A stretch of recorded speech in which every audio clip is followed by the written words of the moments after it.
जय श्री दोस्तों, नमस्कार सभी को। कैसे हैं आप लोग? क्या हाल चाल है? कैसी चल रही तैयारी? जबरदस्त।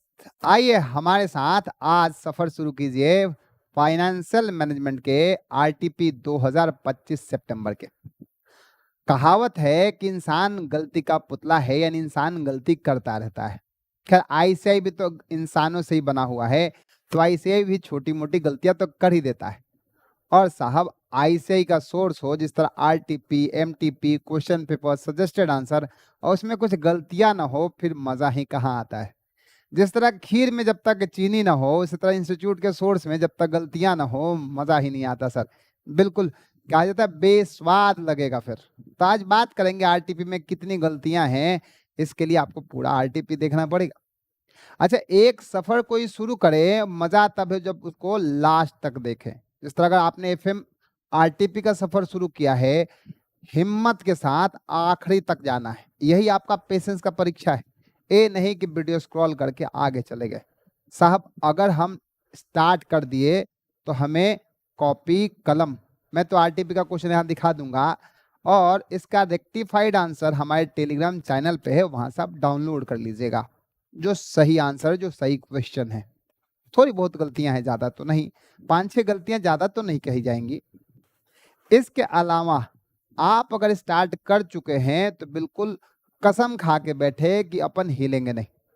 कॉपी कलम और आरटीपी मोबाइल में खोल ले, किसी और मोबाइल में या डेस्कटॉप पे कहीं भी खोल ले और शुरू हो जाए। नहीं तो मैं तो डिस्प्ले करूंगा ही करूंगा। अगर आप तैयार हैं सारे रिसोर्स के साथ, तो चलिए हम सफर शुरू करते हैं। और सफर शुरू करने से पहले लाइक का बटन दबा दें, और वीडियो में मजा आया हो, गलतियां समझ में आई हो, और हम क्या क्या सुधार कर सकते हैं रिवीजन में, अगर ये समझ में आया तो कमेंट लिख के जाइएगा। यही मोटिवेट करेगा हमें आगे के लिए।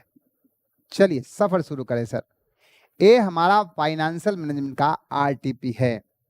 इसमें हम स्ट्रेटेजिक मैनेजमेंट पे बात नहीं करेंगे, बस फाइनेंशियल मैनेजमेंट पे बात करेंगे। ठीक है।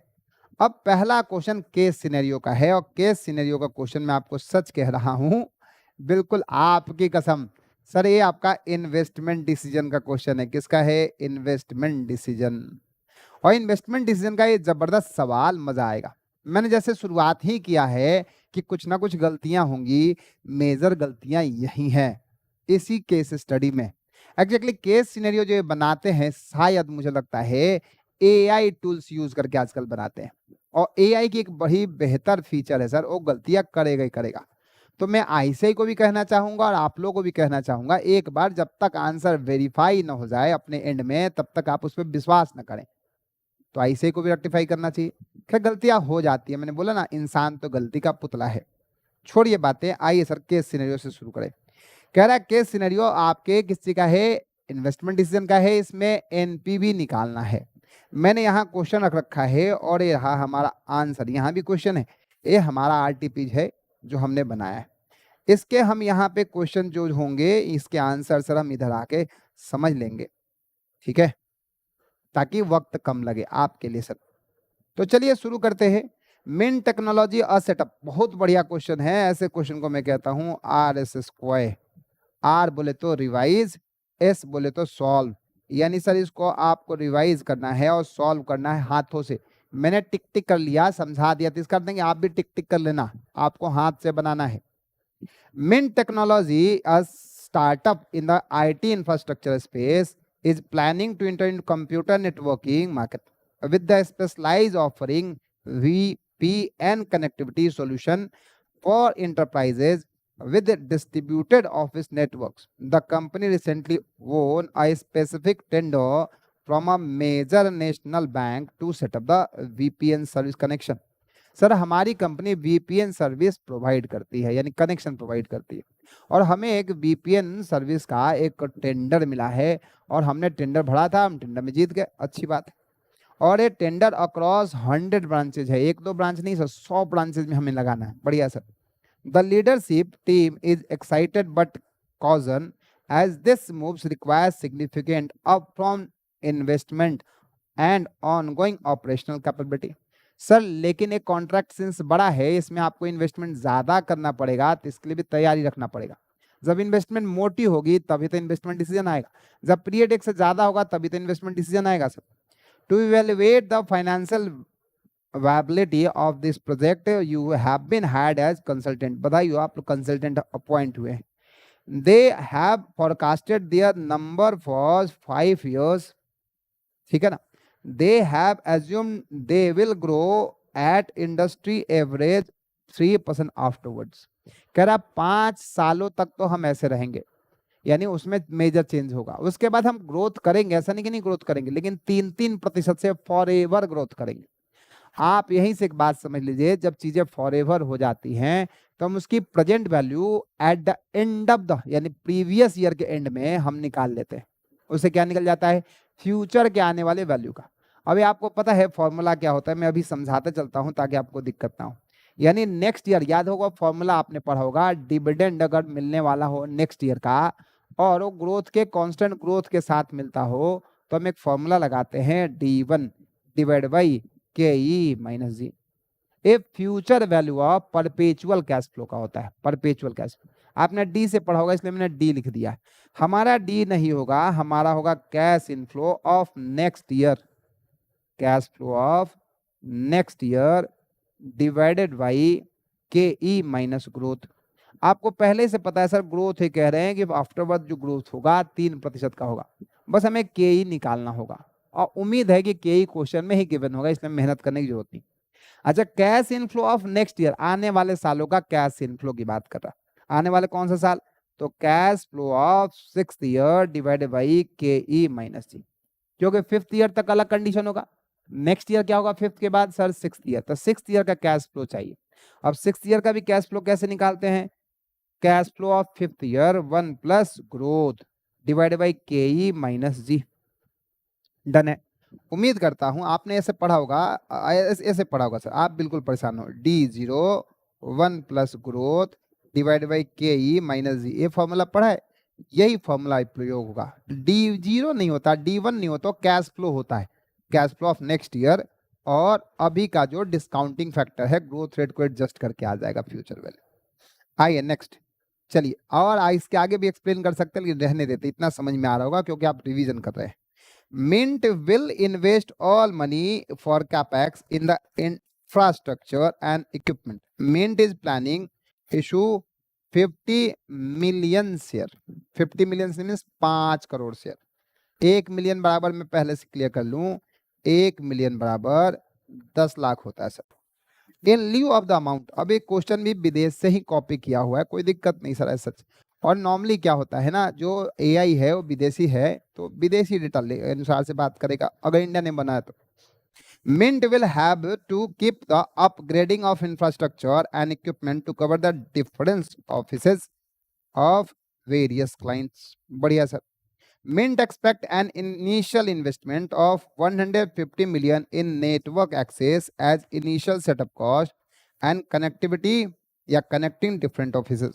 हम समझ रहे हैं कि इनिशियल इन्वेस्टमेंट हमें 150 मिलियन लगेगा.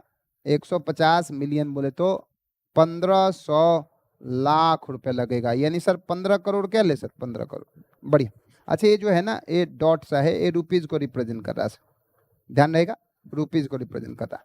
आगे कह रहा है Mint needs to invest additional 10 million every year. 10 million every year mean sir अपना कुल मिला के 1 करोड़ रुपए every year starting from the beginning and is expected to growth. हर एक साल में सर 10% से बदल जाएगा. बढ़िया. आगे चल. The equipment investment very with the number of branches offices. This very with the time and currently 0.1 million पर ऑफिस. मैंने आपको बोला था, अगर आपको याद हो, 1 मिलियन बराबर 10 लाख, तो अगर इसको आप मिलियन को 0.1 मिलियन को कन्वर्ट करेंगे तो 1 लाख. एक ऑफिस का हमारा जो खर्चा है वो कुल मिला के 1 लाख रुपए का आता है. फिर से सुनिएगा, हमें शुरुआत में कह रहा है इनिशियल इन्वेस्टमेंट 150 मिलियन करना पड़ेगा नेटवर्क एक्सेस करने के लिए. इनिशियल सेटअप कॉस्ट आएगा, मीन्स नेटवर्क बिछाने के लिए सर हमें इतना खर्चा आएगा. दूसरा क्या कह रहा है, डिफरेंट ऑफिस में और मिंट को अगले साल, हर एक साल, every year starting from beginning, यानी पहले 15 करोड़ आपको जमा करेंगे और 15 प्लस 1 सेम ईयर से ही, यानी 16 करोड़ का आउटफ्लो है। जरा आइए हम इसको समझाते हैं आपको, ठीक है। इनिशियल इन्वेस्टमेंट ये रहा आपके सामने, मैं जैसे समझाऊंगा समझिएगा आराम से, कोई जल्दीबाजी नहीं है मुझे। ये दिख रहा है इनिशियल कैपेक्स इन नेटवर्क। इंस्टीट्यूट की प्रेजेंटेशन थोड़ी अलग है, हमारी प्रेजेंटेशन थोड़ी अलग है, तो मैं फिर से राय दूंगा हमारी प्रेजेंटेशन लेंगे, ज़्यादा आसान रहेगा। इनिशियल इन्वेस्टमेंट कितने का हो गया? 15 करोड़ रुपए। फिर एडिशनल कैपेक्स इन नेटवर्क 1 करोड़ रुपए का है। यहाँ तक क्लियर है? 1 करोड़ जो मैंने बोला सर। आगे चलते हैं, अगला क्या कह रहा है, हर एक ऑफिस के अनुसार से 1 लाख का खर्चा है। ध्यान रखिएगा, हर एक ऑफिस के अनुसार से 1 लाख का खर्चा है। एडिशनल इक्विपमेंट कैपेक्स पर ऑफिस 1 लाख रुपए का, सेम ईयर से। यहाँ तक क्लियर है? Yes sir.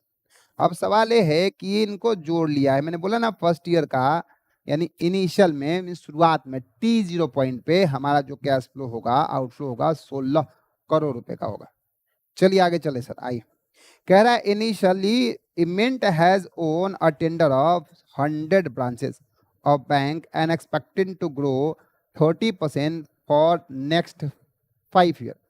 माने बोला था ना आगे के 5 साल के बाद उसका जो ग्रोथ होगा 3% से होगा, लेकिन अभी कह रहा है कि अभी तो ऑफिस 30% के रेट से बढ़ रही है। बढ़िया है सर, बढ़ने दीजिए। आइए अब हम जरा ब्रांचेस देख लेते हैं। अभी हमें ब्रांचेस कितने मिल रहे थे, ध्यान से देखिएगा, तो हमें अभी ब्रांचेज मिल रहा था 100 ब्रांचेज मिले थे सर, दिख रहा है आपको 100 ब्रांचेज। अब वो ब्रांचेज हर एक साल 30% से बढ़ेगा सर। अब ध्यान से देखिएगा, 100 इसका 30% प्लस हो जाएगा, तो प्लस 30% कर लीजिए, या 130% कर लीजिए, फिर उसका 130% कर लीजिए, फिर उसका 130% कर लीजिए, फिर 130% कर लीजिए।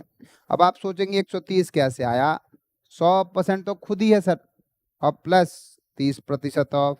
या आपको ऐसे भी नहीं समझ में आया तो आप ऐसे समझिएगा, पहले 100 था, 100 प्लस 100 का 30%, तो सर ऐसे लिख सकते हैं क्या? 100 अंडर ब्रैकेट 1 0.3, या सर ऐसे लिख सकते हैं 100 का 130%, ऐसे आया सर।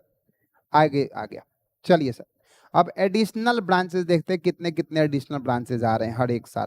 तो दिख रहा होगा आपको, ये पहले साल में 100, फिर इसमें डिफरेंस कितना है 30, इसमें डिफरेंस कितने का है सर 39, दिख रहा है आपको 39। हाँ ये तो शुरुआत ही हुआ 100, एक कितने का डिफरेंस आया 30, इसका डिफरेंस कितने का है 39, इसका डिफरेंस कितने का है 50, इसका डिफरेंस कितने का है सर 65। अगर ये बात क्लियर है तो ये आप दूसरे तरीके से भी कर सकते थे, 100 का 30% बढ़ा, फिर 30 का 30% और बढ़ेगा, फिर 39 का 30% और बढ़ेगा, 50 का 30% और बढ़ेगा। आपको जो भी समझ में आता है सो इस्तेमाल करें, फिर विश्वास करें। और अगर आपको लगेगा कि मेरी स्पीड स्लो फास्ट है या स्लो है, उसके अनुसार से आप यूट्यूब के स्पीड से आप कम और ज़्यादा कर सकते हैं। आइए सर, यहाँ तक अगर क्लियर है तो हम चलेंगे आगे।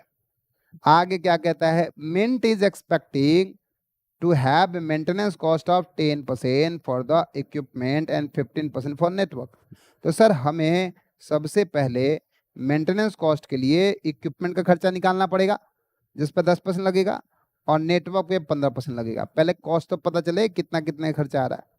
To handle all this current man power जो है 1 मिलियन का है, 1 मिलियन बोले तो 10 लाख का। अच्छा ऐसे समझिएगा, जो मैन पावर होता है वो अपना वेरिएबल कॉस्ट होता है।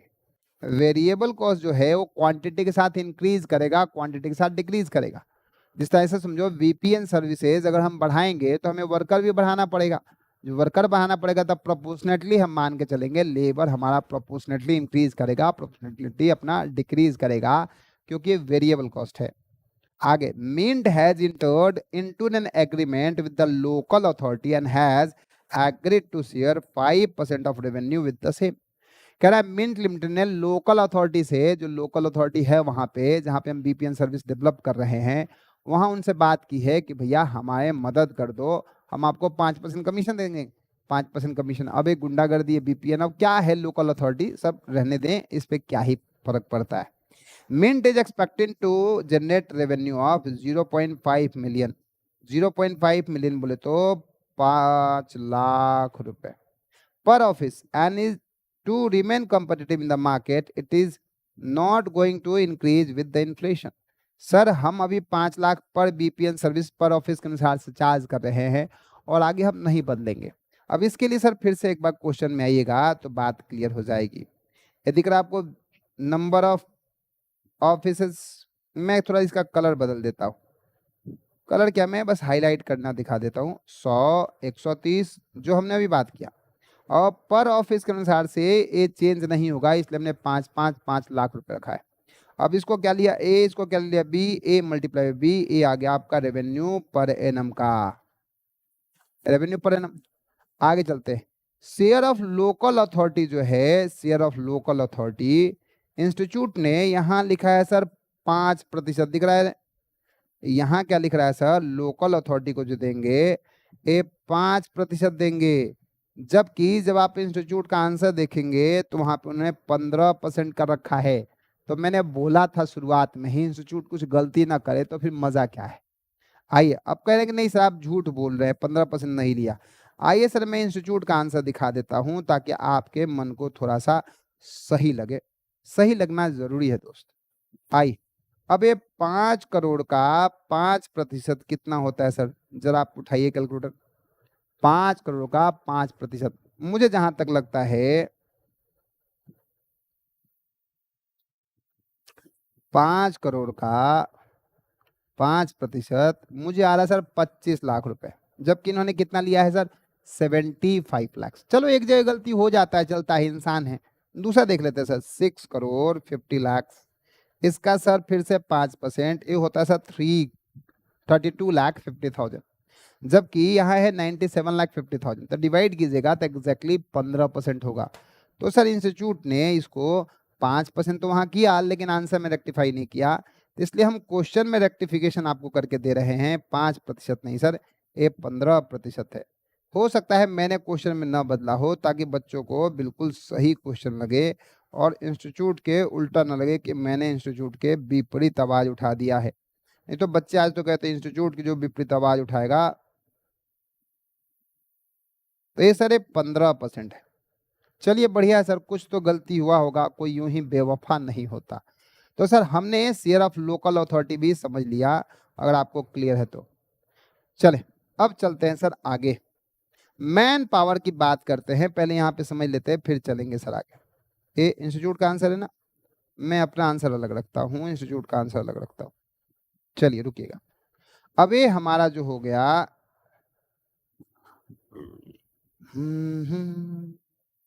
चल तो अब सर हमारे पास क्या है, मैन पावर का खर्चा देख लेते हैं एक बार। Man power man power man power, man power का खर्चा ही नहीं निकाला, ये तो निकालना चाहिए था यार। डिप्रिसिएशन, नेटवर्क, कैपेक्स, खैर कोई नहीं, आसान है मैन पावर के खर्चे को निकालने में, ऐसा कोई कैलकुलेशन अलग से नहीं लगेगा। ये रहा ना sir man power cost. Additional branches है सर। अब क्या कह रहा है, इन्फ्लेशन पहले देखना पड़ेगा तब चलेंगे। Capital expenditure and operating expenditure. Capital expenditure को आजकल कैपेक्स कहते हैं, ऑपरेटिंग एक्सपेंडिचर को आजकल ओपेक्स कहते हैं। कैपिटल एक्सपेंडिचर 10% से बदलेगा और ऑपरेटिंग एक्सपेंसेस भी 10% से बदलेगा, यानी जितने खर्चे हैं हमारी 10% से बढ़ता चलेगा। टैक्स स्लैब 30% का है, depreciation on equipment and network 10%, discounting rate 20%, means अपना discounting rate means K O, overall cost of capital given है। अब चलते हैं जरा आराम से सॉल्यूशन पे, जहां पे कोई दिक्कत नहीं आएगी सर आपको। अब देखिए मैंने बोला है आपको, हर एक एक्सपेंडिचर 10% से बढ़ेगा, वो कैपिटल हो या रेवेन्यू हो कोई फर्क नहीं पड़ता। तो सर ये 10% से बदला, मैं फिर से आपको दूसरा यूज करता हूँ हाईलाइटर, ताकि आपको क्लियर है। ए 110% है, फिर 110% से बदला, फिर 110% से बदला, फिर 110% से बदला। तो सर ये जो है हमारा कुल मिला के कैपिटल अपना कैपेक्स है नेटवर्क का। अब ये फिर से पहले साल में इतना था, यानी 0 टाइम में, फिर से हमने नया इन्वेस्टमेंट किया, टोटल बदल गया, फिर से जोड़ा, फिर से बदल गया, फिर से जोड़ा, फिर से बदल गया, फिर से जोड़ा, फिर से बदल गया। तो इसको हमने बोला है एडिशनल कैपेक्स, इसको बोला क्यूमुलेटिव कैपेक्स, क्योंकि जो डिप्रिसिएशन लगेगा वो क्यूमुलेटिव पे लगेगा। अच्छा मैं आपको एक बात बता दूं, इन्वेस्टमेंट डिसीजन में जब भी हम कोई क्वेश्चन करते हैं, फिर से रिपीट करो, इन्वेस्टमेंट डिसीजन में हम जब भी कोई क्वेश्चन करेंगे तो आपके दिमाग में एक आता है कि machine, plant and machine last में तो बिक जाएगा। क्या ये प्लांट एंड मशीन लास्ट में eight the end of life बिकेगा? सर ये परपेचुअल चलेगा, परपेचुअल चलेगा तो मशीन भी परपेचुअल चलेगा, तो उसमें 5%, 5%, 5%, 10%, 10%, जो भी डेप्रिसिएशन का रेट है वो लगता रहेगा। तो इसको बेचने के चक्कर में मत पड़ जाना, बेचने के चक्कर में मत पड़ जाना कि बिकना चाहिए, पहली बात। एक और दूसरा तरीका है, दूसरी बात, जब हम याद कीजिए, जब हम ब्लॉक ऑफ असेट्स यूज करते हैं, तो ब्लॉक ऑफ असेट्स में कभी भी अगर हमारे पास असेट्स, ध्यान समझिएगा, जब तक वो ब्लॉक सीज ना हो जाए तब तक प्रॉफिट और गेन नहीं निकालते, ठीक है ना, तो इसलिए हम प्रॉफिट गेन नहीं निकालेंगे। आगे चलते हैं। अब अगला क्या है हमारा, 1 लाख रुपए। दूसरा फिर से देखिएगा, एडिशनल इक्विपमेंट का खर्चा जो है 1 लाख, और फिर इसका 110%, फिर से 110%, फिर से 110%, और फिर से 110%। अब 110% जो है वो खर्चा हमारा आ गया सर एडिशनल इक्विपमेंट का। और सर अपने पास एडिशनल ब्रांचेज है, इस एडिशनल कॉस्ट को ब्रांचेज से मल्टीप्लाई कर लेना है आपने। ये जैसे आप मल्टीप्लाई करेंगे एडिशनल इक्विपमेंट कॉस्ट आ जाएगा हर एक साल का। आप डन है, एडिशनल इक्विपमेंट कॉस्ट। तो क्यूमुलेटिव निकालिए सर, ए 1 लाख, फिर ये जुड़ जाएगा 1 करोड़, 1 करोड़ का plus 33 lakh, 1 crore 33 lakh, 1 crore 33 lakh plus 47 lakh and 19,000, 1 crore 80 lakh. फिर इसमें जोड़ेंगे ये आ जाएगा, इसको जोड़ेंगे ये आ जाएगा। तो हमने अभी तक जो निकाला है वो निकाला सर इक्विपमेंट का कॉस्ट और इनिशियल इन्वेस्टमेंट या अपना इक्विपमेंट का कॉस्ट, और साथ साथ नेटवर्क का खर्चा। पहले नेटवर्क का खर्चा निकाला, ए रहा हमारा क्यूमुलेटिव नेटवर्क का खर्चा, ए रहा सर हमारा इक्विपमेंट का खर्चा। अब इन दोनों को जोड़ेंगे तो हमारा कैपिटल एक्सपेंडिचर आ जाएगा। दोनों को जोड़िए, ये लिखा होगा sir D plus E plus G, या आप इनकी जगह पे ऐसे भी लिख सकते हैं एफ प्लस जी।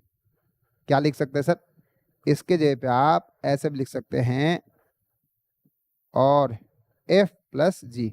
यानी सर आपको क्या मल्टीप्लाई जोड़ना है, 16 करोड़ प्लस 1 करोड़ 17 करोड़। अच्छा क्यूमुलेटिव ले रहे हैं सर, क्यूमुलेटिव, तो क्यूमुलेटिव नहीं है टोटल, सॉरी एडिशनल ले रहे हैं। यहाँ देख रहा additional equipments, annual means additional, हर एक साल का कितना है, तो इसमें अपन ए जोड़ेंगे तो टोटल आ जाएगा ना। तो अपने को क्या लेना है सर, इन दोनों को जोड़ना है, means 15 crore, 1 crore plus plus plus 1 crore, कुल मिला के कितना हो गया सर 17 करोड़, फिर 1 करोड़ 10 लाख, फिर सर अपना 33 लाख, 33, हाँ 1 करोड़ 10 लाख प्लस 33 लाख, फिर 1 crore 21 lakh plus 47 lakh 19,000 plus 1 crore 33 lakh 10,000 plus 66,000, 66,55,000 plus 1 crore 46 lakh 43,000 plus 95 lakh 16,000 रुपये। तो ये हमारा आ गया हर एक साल का जितना खर्चा आएगा। अब हर एक साल का कैश फ्लो क्यों चाहिए, क्योंकि सर ये आउटफ्लो होगा। अब ये आउटफ्लो होगा तो इसको डिस्काउंट करेंगे, या तो जो कैश फ्लो आ रहा होगा उसमें से माइनस कर लेंगे। आइए फिर से रिपीट कर रहा हूँ, हम कैश फ्लो कैसे निकालते हैं सर, कैश फ्लो निकालने का तरीका क्या है, एक बार याद कीजिए, सेल्स माइनस सीओजीएस या cost of sales, other than depreciation करना था अदर देन डेप्रिसिएशन कर लो, इंक्लूडिंग डेप्रिसिएशन करना इंक्लूडिंग डेप्रिसिएशन कर लो, तब मानते हैं इंक्लूडिंग डेप्रिसिएशन, तो अपना प्रॉफिट आ गया। अब इस प्रॉफिट में आपको क्या एडजस्ट करना है, इस प्रॉफिट में अपने को टैक्स चार्ज कर देना है। पीबीटी आ गया था, टैक्स चार्ज करेंगे, पीएटी आ जाएगा, फिर डेप्रिसिएशन जोड़ देंगे तो प्रॉफिट सॉरी कैश इनफ्लो आ जाएगा। अब ये कैश इनफ्लो तो रेवेन्यू से आया है, मीन्स बेच के आया है।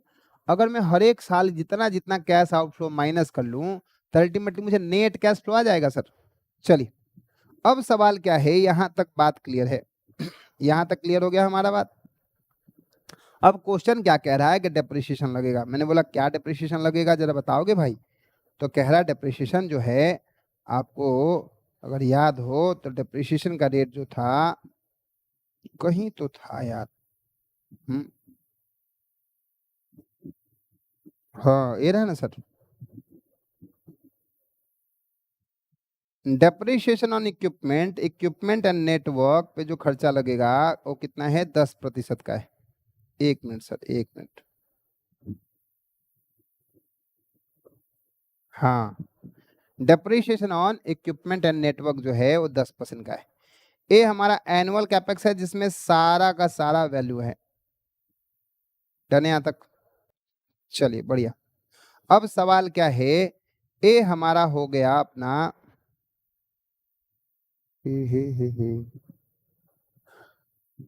एडिशनल इक्विपमेंट, 1 मिनट बेटा,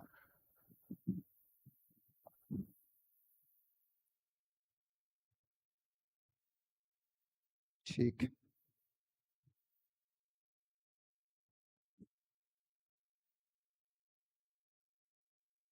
एक मिनट। तो सर डेप्रिसिएशन जो कह रहा है वो कह रहा है कैपेक्स पे लगेगा। कैपेक्स दो हिस्से में है, एक नेटवर्क है, दूसरा क्या है अपना इक्विपमेंट। तो क्या हमने इक्विपमेंट और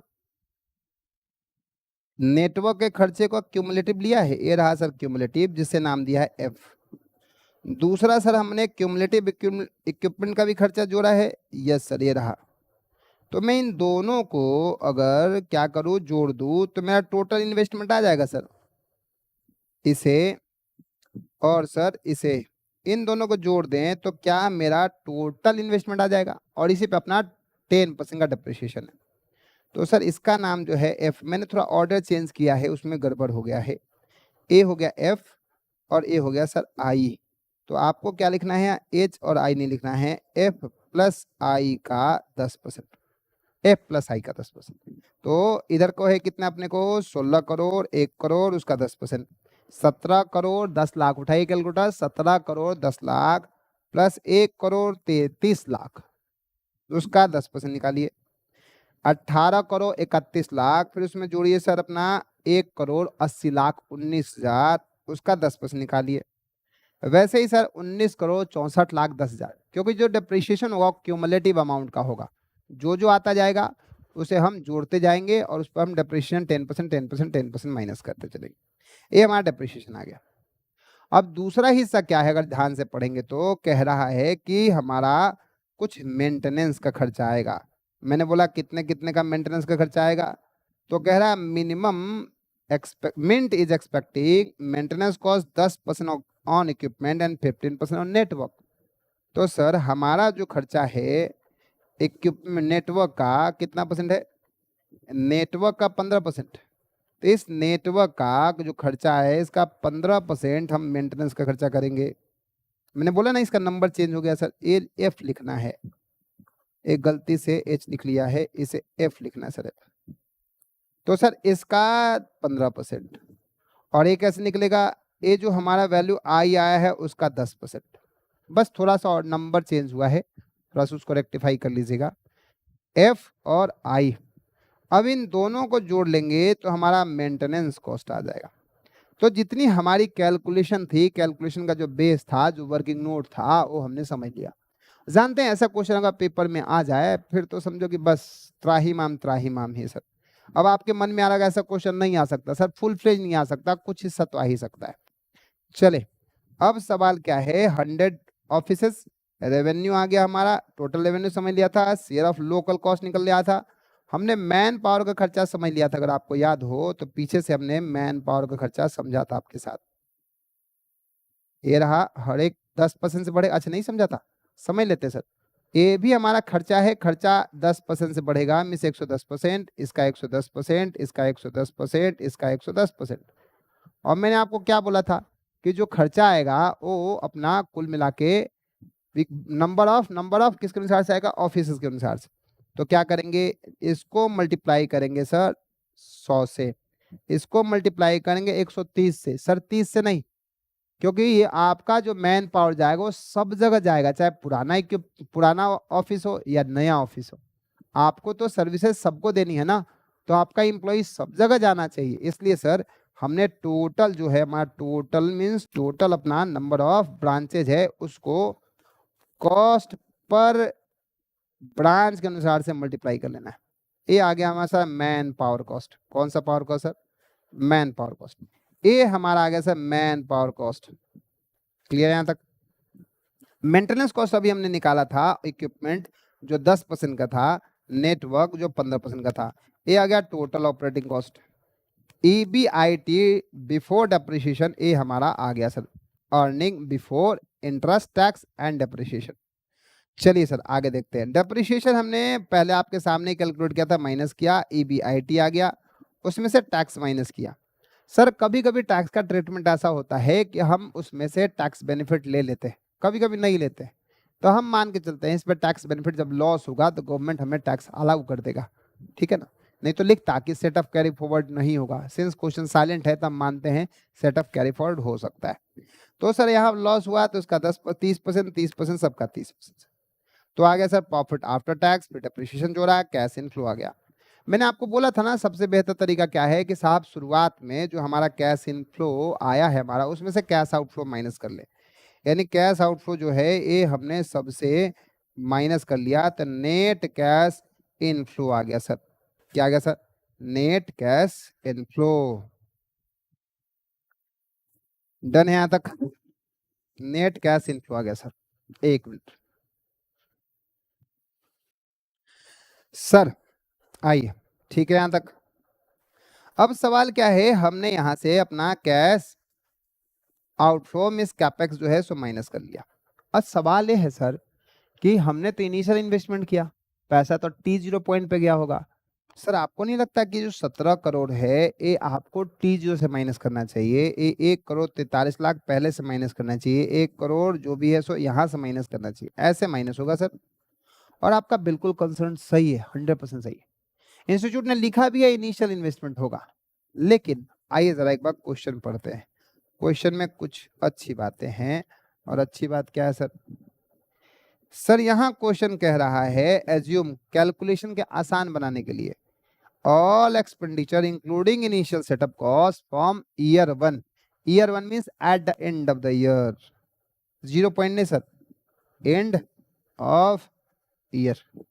यानी हम समझ रहे हैं कैश इनफ्लो भी एंड में आया है, आउटफ्लो भी एंड में आया है। एक क्वेश्चन को थोड़ा सा लाजवाब बना दिया, अगर वो अलग कर देते तो थोड़ा कैलकुलेशन डिफिकल्ट हो जाता, ऐसा कुछ दिक्कत नहीं था। अगर मान लीजिए नहीं होता सर, मैं फिर से रिपीट करूं, अगर ये लाइन नहीं होता तो सर ट्रीटमेंट ऐसे नहीं होती, ए यहां से माइनस नहीं होता सर, क्लियर रहेगा, ए यहां से माइनस नहीं होगा, तो फिर कहां से माइनस होगा सर? ए इनिशियल वाला जब हम एनपीवी कैलकुलेट करेंगे, या एक हमें लाइन यहां खींचना पड़ता ईयर 0, और बस शिफ्ट हो जाता सर, ए इधर आ जाता, ए इधर आ जाता, ए इधर आ जाता, ए इधर आ जाता, ए इधर आ जाता, बस इतना बदलाव आता। ध्यान रहेगा? यस ध्यान रहेगा। देखो एग्जैक्टली जब आप क्वेश्चन कोई पढ़ रहे हो तो उसमें थोड़ा एनालाइज करना करो कि चीजें बदल जाए तब क्या होगा, अब बदल जाए तब क्या होगा, तब बदल जाए तब क्या होगा। चलिए सर अगर यहाँ तक क्लियर है। अब सर हमारे पास क्या आ गया सर? टोटल का टोटल कैश इनफ्लो आ गया। अब टोटल कैश इनफ्लो जो आया है हर एक साल का आ गया। मैंने क्या बोला, आगे का जो ग्रोथ होगा वो 3% का होगा। यानी हमारे पास कौन से ईयर का कैश इनफ्लो है सर? 5th ईयर का है। मुझे कैश इनफ्लो चाहिए सर 6th ईयर का, क्योंकि आगे परपेचुअल ग्रोथ है, और जब परपेचुअल ग्रोथ होता है तो हम क्या करते हैं ना, जिस ईयर से परपेचुअल ग्रोथ शुरू होता है उसके जस्ट 1 साल पहले, सिंस कोई बदलाव नहीं होना है, तो हम निकाल सकते हैं भविष्य की वैल्यू क्या होगी। अब उसके लिए क्या निकालना पड़ेगा? Cash flow of 6th year divided by K E minus growth rate. तो अपने पास cash flow of 5th year है, हाँ उसमें ग्रोथ रेट जोड़ दीजिए। देखिए sir, terminal cash flow means at the end of the cash flow, यानी cash flow at the end of the 5th year, 1 plus growth rate. तो ये हो गया हमारा कैश इनफ्लो, इतने हैं, यही है ना सर, और उसमें 1 plus growth rate divide by 20 minus 30%। Sir क्या मैंने यही सिखाया था आपको या समझाया था आपको? ये रहा, यही बताया था, यही होगा, ठीक है ना। चलिए तो ये हमारे पास value at the end of 4th year आया। तो मैंने क्या क्या गलती दिखाया सर आपको? 5% पे उन्होंने 15% यूज किया है। हमने क्वेश्चन को रेक्टिफाई कर दिया ताकि आपको आंसर में ज्यादा चेंज ना करना पड़े, क्योंकि 5% करेंगे तो सारी की सारी कैलकुलेशन बदल जाएगी। दूसरी बात जो है, एक सबसे अच्छी बात है, ये देखिए पहले साल का कैश फ्लो, दूसरे साल का, तीसरे साल का, चौथे साल का, 5वें साल का। अच्छा 5वें साल का कैश फ्लो तो आपको पता है, और छठे एंड ऑनवर्ड की जो वैल्यू है मिस बिजनेस हम वही बेच देंगे, मान ले कि अभी ही के अभी निकाल दो, अभी के अभी वैल्यू बता दो। तो हमने देखा भविष्य में जो इसकी अब वैल्यू है 24,37,00,000 समथिंग की है। और ये कब देख रहे हैं? ईयर 5th के एंड में। तो उसको डिस्काउंट भी कब करेंगे? ईयर 5th के एंड में, जबकि यहाँ पे इंस्टीट्यूट ने ईयर 6th का टाइम वैल्यू ऑफ मनी लिया है। आइए जरा हम आपके इंस्टीट्यूट का आंसर दिखा दे ताकि आपको दिक्कत ना आए, ताकि आपको ना लगे कि मैंने जो कहा है सो गलत कहा है। क्वेश्चन लेकिन मजेदार है सर, सर विश्वास कीजिए क्वेश्चन बहुत मजेदार है। मजा आ जाता है इस क्वेश्चन को देख के, बढ़िया क्वेश्चन दिख रहा है आपको सर। 0.262, जबकि इन्होंने ईयर तो 5th लिया है लेकिन डिस्काउंटिंग फैक्टर 6ठे साल का ले लिया। उम्मीद है कि इन्होंने पीवी फैक्टर दिया होगा क्वेश्चन में, नहीं दिया तो कोई बात नहीं, बात ही खत्म हो जाएगी। नहीं दिया सर, तो ऐसे समझते हैं 6th ईयर का कैश डिस्काउंटिंग फैक्टर है, जबकि होना चाहिए 5th ईयर का। अब हमारा ये पूरा का पूरा total present value of cash inflow निकल जाएगा, या इसी को आप एनपीवी भी कह सकते हो, कोई दिक्कत। ए क्या हो गया सर हमारा, एनपीवी। डन है, यहां तक क्लियर। चलिए आगे चलते हैं। अब सवाल क्या है, डिस्काउंटिंग फैक्टर लगा लिया था। अब हमसे क्या कह रहे हैं, आराम से समझिएगा। अब हमसे क्या कह रहे हैं क्वेश्चन, देखिए क्या कह रहा है, क्या क्या पूछ रहा है। What is cash flow of year 1, year 1 का कैश फ्लो क्या है सर। तो ईयर 1 का कैश फ्लो है 15,33,50,000। कहीं है सर वो भी निगेटिव में, यस सर यही है। What is the cash flow of 5th year, क्या 5th ईयर का कैश फ्लो पता है सर, 12 करोड़ समथिंग था, या सॉरी 2 करोड़ समथिंग था। तो देखिए क्या 2 करोड़ समथिंग है, यस। 5th ईयर का जो कैश फ्लो है वो कितना था सर अपना, 4 crore 2 lakh, sorry sorry sorry sorry 4 crore 2 lakh. लेकिन सच बताएं 4 करोड़ 2 लाख के साथ साथ टर्मिनल वैल्यू भी तो आएगा जो ईयर एंड के 5th के एंड में होगा, लेकिन वो मानेंगे चलो परपेचुअल आगे के लिए है। Calculation of terminal value, terminal value जो at the end of the value जो निकला है 24 crore 37 lakh. Done. I what is the total present value of mini technology, mini technology का टोटल प्रेजेंट वैल्यू कितने का है, ये भी निकाला था सर हमने। ए हमारा निकला था 1 crore 67 lakh 6,000, 1 crore 67 lakh and 6,000। Calculate IRR, अब आईआरआर निकालना है। अब आईआरआर के लिए क्या करना चाहिए सर, आईआरआर के लिए सर 2 रेट पे हम निकालते हैं एनपीवी, फिर उसका इंटरपोलेशन करते हैं। इंटरपोलेशन मीन्स 2 रेट के बीच में एग्जैक्ट रेट खोजते हैं। तो सर हम पहले 20% पे हम निकाल लेंगे एनपीवी, और फिर 25% में निकाल लेंगे, और फिर लिखते हैं sir NPV at lowest rate. यही फॉर्मूला होता है सर, मुझे याद नहीं, आप बताओगे।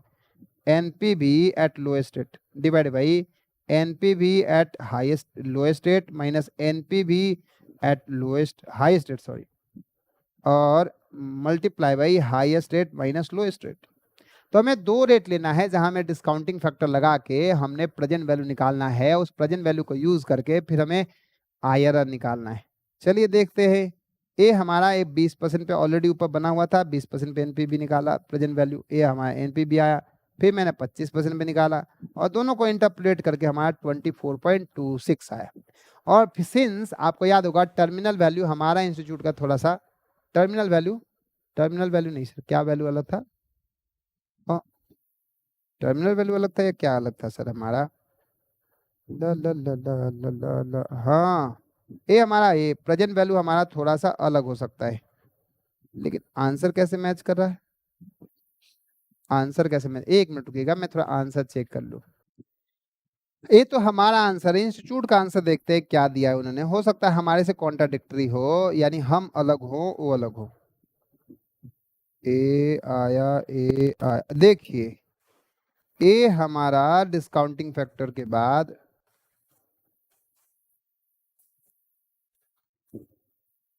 है?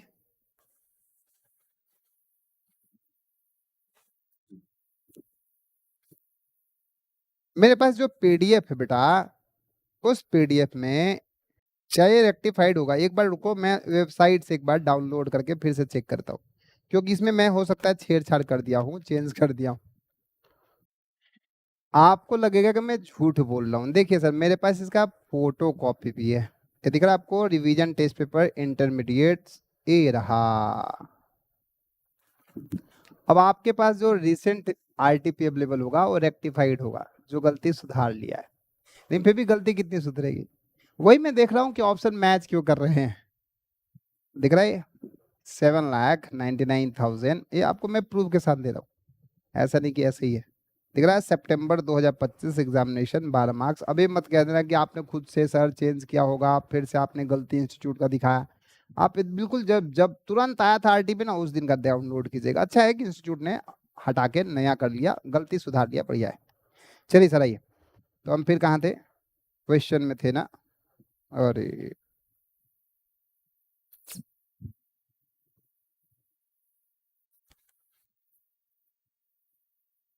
हम्म, चलिए, इंस्टीट्यूट जो है वो खैर रेक्टिफाई तो नहीं किया है, मेरा ध्यान कहीं और चला गया था। बेटा ये रहा अपना पहले वाला, ये तो पहले एग्जैक्टली सही है, लेकिन जब उसी का आईआरआर जब उन्होंने 25% से निकाला है तो डिस्काउंटिंग रेट बदल दिया। ऐसे कैसे हो सकता है डिस्काउंटिंग रेट बदल जाएगा? तो सर यहाँ पे आईआरआर आ गया, यहाँ पे आईआरआर आ गया, थोड़ा सा गलत होगा ये। हमने आईआरआर अलग निकाला सर 28,91,962 अब फिर आया। अब उसके अनुसार से हमने निकाला सर आईआरआर का 26.26%। ओह, अरे मेरे को ध्यान ही नहीं है बेटा। तो मैंने क्या कहा कि यहाँ पे इन्होंने आईआरआर यहाँ तो सही लिया है सर डिस्काउंटिंग रेट, लेकिन जब उन्होंने 25% के रेट के अनुसार से जब कैलकुलेशन किया है तो वहां बदल दिया। मैंने सही रखा है, इंस्टीट्यूट ने देखिए बदल दिया है। इंस्टीट्यूट ने क्या कर दिया 0.262, ठीक है ना। तो यहाँ पे इनका जो आईआरआर आ रहा है मिस एनपीवी आ रहा है 25% पे, वो गलत है। हमने 25% पे वही निकाला सर 28,91,162। फिर उसको इंटरपोलेट कैसे किया आपको याद होगा, NPV at lowest rate divide by NPV at lowest rate minus plus sir NPV at highest rate multiply by H minus L, और लोएस्ट रेट वाला हम प्लस में करेंगे, एल प्लस क्या होगा, L plus NPV at lowest rate divide by NP eight lowest rate minus NPV at highest rate multiply by high rate minus lowest rate. तो हमने इसको सॉल्व किया था 26.26% आया। अब देखें क्या हमारे पास ये ऑप्शन है 26.26%। इंस्टीट्यूट को क्या आ रहा है सर 24.68, हमें क्या आया है 24.26। जरा देखिए 26 नहीं होगा, ऑप्शन में है क्या अपने पास 24.26? ला ला ला ला 24.26 नहीं है, 22.46 नहीं है। तो सर हमें क्या आया है 26 आया 24 पॉइंट, इनको आया 24.68, तो इसी को हम रेक्टिफाई कर देंगे 24.26% होगा। क्लियर यहाँ तक? पक्का? चलिए, तो ये क्वेश्चन हो गया सर। अब चलते हैं सर, बढ़िया तो नहीं सर, अब थोड़े से ऐसे क्वेश्चन जो आप बिल्कुल एक्सपर्ट है आराम से कर सकते हैं। रेशियो एनालिसिस का क्वेश्चन। रेशियो एनालिसिस करने से पहले आपको पूरा का पूरा फॉर्मूला याद होने चाहिए, उम्मीद करता हूँ फॉर्मूला याद है। A manufacturing company which presently grow the goods rate growing at a good rate has the financial leverage of 3। 3 का फाइनेंशियल लिवरेज है। फाइनेंशियल लिवरेज मुझे नहीं याद है, आपको याद है ना sir, EBIT divided by EBT, यही होता है ना फाइनेंशियल लिवरेज, EBT। आगे क्या कहता है, बैंक बोरिंग 60 लाख का है 12% के रेट से, यानी इसे आप मल्टीप्लाई करेंगे 12%, 7,20,000। बैंक बोरिंग 10% का है मीन्स 4 लाख रुपए। 8% का पब्लिक डिपॉजिट है मीन्स कुल मिला के 1,60,000 रुपए। इसको जोड़िए सर, जोड़ के कितना आएगा बताइए, 7,20,000 प्लस 4 लाख प्लस 1,60,000, यानी कुल मिला के sir 12,80,000। Interest coverage ratio will be, interest coverage ratio क्या होगा, इंटरेस्ट कवरेज रेशियो क्या होगा? अब इसके लिए क्या है, अपने पास इंटरेस्ट है ना, अपने पास इंटरेस्ट है ना sir, EBIT upon EBIT minus interest कर लूँ तो EBT आ जाएगा। अपन मान लेते हैं सर EBIT का पता नहीं, EBIT माइनस 12,80,000 इक्वल टू कितना है सर, 3 है, 3 कितना है सर, 3 है। तो सर इसको आप जब माइनस मल्टीप्लीकेशन करेंगे तो EBIT इक्वल टू हो जाएगा कितना होगा sir, 12,80,000 multiply by 3, 38,40,000, 38,40,000, 38,40,000 divide by 2, divide by 2, यानी कुल मिला के मुझे आ रहा सर 19,20,000। 19,20,000 का EBIT है। तो EBIT 19,20,000 का आ गया। हमें इंटरेस्ट कवरेज रेशियो का फॉर्मूला क्या होता है, कुछ याद है? नहीं याद है? होता है sir EBIT divide by interest. EBIT कितना सर जरा देखिएगा, 19,20,000, इंटरेस्ट कितना सर 12,80,000 इक्वल टू 1.5, 1.5 डन है। एक बार चेक कर लीजिएगा। कॉस्ट ऑफ कैपिटल निकालना sir below mention statement. Debt equity ratio 2:1 है, indicate debt 1 unit of equity और 2 इक्विटी यूनिट ऑफ डेट होगा। The cost of flotation of debt is greater than cost of flotation of equity shares. Equity shares का जो cost of flotation होगा वो ज्यादा होगा, cost of date का ज्यादा होगा in compare to cost of equity. मुझे नहीं लगता ऐसा कि ऐसा होता होगा, मुझे लगता है इसके विपरीत होता होगा। तो डेट इक्विटी रेशियो जो है, पहला स्टेटमेंट देखते हैं, एक इक्विटी का और दो डेट का। ये तो बात सही है, सही सही सही, ये बात बिल्कुल सही है। दूसरा देखते हैं, कॉस्ट ऑफ डेट हमारा ज्यादा महंगा होगा in compare to cost of equity. Cost of debt, लेकिन कॉस्ट ऑफ डेट नहीं पूछा, cost of floating. Cost of floating means market में लाने का। इक्विटी का खर्चा कम आएगा डेट से, नहीं साहब, इक्विटी में रिस्क ज्यादा है तो खर्चा भी ज्यादा आएगा। तो इस केस में पहला स्टेटमेंट सही है, दूसरा स्टेटमेंट फॉल्स है। तो फर्स्ट ट्रू सेकंड फॉल्स कहीं लिख रहा है, point number D, point number sir D. चलिए आगे चलते हैं, डिस्क्रिप्टिव क्वेश्चन है। कह रहा फाइनेंशियल एनालिसिस गिवन है sir, Jamunapati limited has furnished the following ratio and information. Sales given है 70 लाख का, रिटर्न ऑन नेटवर्थ गिवन है, नेटवर्थ बोले तो equity holders funds, rate of income tax given है, इक्विटी एंड रिजर्व का रेशियो गिवन है, current ratio given है, net profit to sales given है। तो सेल्स का नेट प्रॉफिट गिवन है, तो 70 लाख का 7% निकालेंगे तो हमारे पास कितना आ जाएगा, 70 लाख का 7%, 4 लाख, सॉरी 4,90,000 शायद, 4,90,000। तो 4,90,000 का अपना क्या आ गया, नेट प्रॉफिट आ गया। इन्वेंट्री टर्नओवर रेशियो 10 का है। इन्वेंट्री टर्नओवर रेशियो का दो फॉर्मूले होते हैं, COGS अपन एवरेज स्टॉक या सेल्स अपन average stock. Cost of goods sold given है, बढ़िया सर, इसी से निकाल लेंगे। तो कॉस्ट ऑफ गुड्स सोल्ड को क्या था formula, inventory turnover equal to, चलो एक काम करते हैं, आंसर से जरा फटाफट समझते हैं। ये अपना 1.5 क्लियर हो गया था, पहला ट्रू दूसरा फॉल्स, ठीक है। अब आई अपने पास हमने प्रॉफिट निकाल लिया। अब इस प्रॉफिट में क्या है, income tax 30%, net return means profit after tax लिया है। तो प्रॉफिट आफ्टर टैक्स कितने को रिप्रेजेंट करेगा, अगर 100 कमाया या 1 कमाया, कितना कमाया सर, आराम समझते हैं, 1 रुपये कमाया, उसमें 30% टैक्स चला गया, तो प्रॉफिट नेट कितना बचा, 0.7। एक कितने को रिप्रेजेंट कर रहा है, 0.7 को। तो 4,90,000 जो रिप्रेजेंट कर रहा है सर, वो 0.7 को रिप्रेजेंट कर रहा है। तो 0.3 के लिए कितना, 2,10,000। तो इनको जोड़ेंगे तो अपने पास क्या आ गया सर, प्रॉफिट बिफोर टैक्स। अच्छा अपने पास डिवेंचर है, आगे देखते हैं। डिवेंचर अपना 15% का है, इंटरेस्ट ऑलरेडी गिवन है, तो 1,05,000 का इंटरेस्ट जोड़ेंगे तो profit before interest and tax. अच्छा एक बात बताओ, क्या हम डेट भी निकाल सकते हैं, 1,05,000 का इंटरेस्ट है, कितने परसेंट को इंटरेस्ट रिप्रेजेंट कर रहा है सर, 15%। अगर आपको ऐसे समझ नहीं आ रहा तो मान लीजिए डेट इक्वल टू एक्स, इसका 15% इक्वल टू 1,05,000, तो एक्स बराबर आ जाएगा सर, डन है। तो इंटरेस्ट जोड़ेंगे तो हमारे पास आ गया सर 8,05,000। सेल्स ऑलरेडी गिवन है और COGS भी गिवन है, ग्रॉस प्रॉफिट आ जाएगा। ग्रॉस प्रॉफिट में से PBIT माइनस कर लेंगे तो ऑपरेटिंग एक्सपेंसेस आ जाएगा, ऑपरेटिंग एक्सपेंसेस आ जाएगा।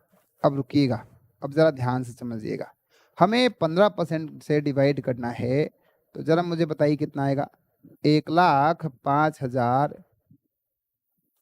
डिवाइडेड बाई 15%, यानी सर ये 7 लाख रुपए का अपना डेट है। कहीं देखिए डेट अपना 7 लाख का लिख रहे हैं, 7 लाख नहीं सर, 70 लाख।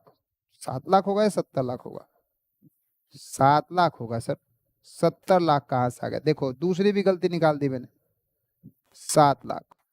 अच्छा ये तो मैंने नहीं सुधारी थी, तो इंस्टीट्यूट ने कौन सी सही लिखी होगी, एक बार देख लेते हैं। हो सकता है इंस्टीट्यूट ने सही लिखा, हमने टाइप करने में गलती कर दिया हो सकता है ऐसा क्या, ओ तरीके 70 लाख, जो टोटल अपना 29,60,000। तो सर ये भी रेक्टिफाई कीजिएगा, एक और गलती सही। अब आइए सर और क्या कहता है क्वेश्चन।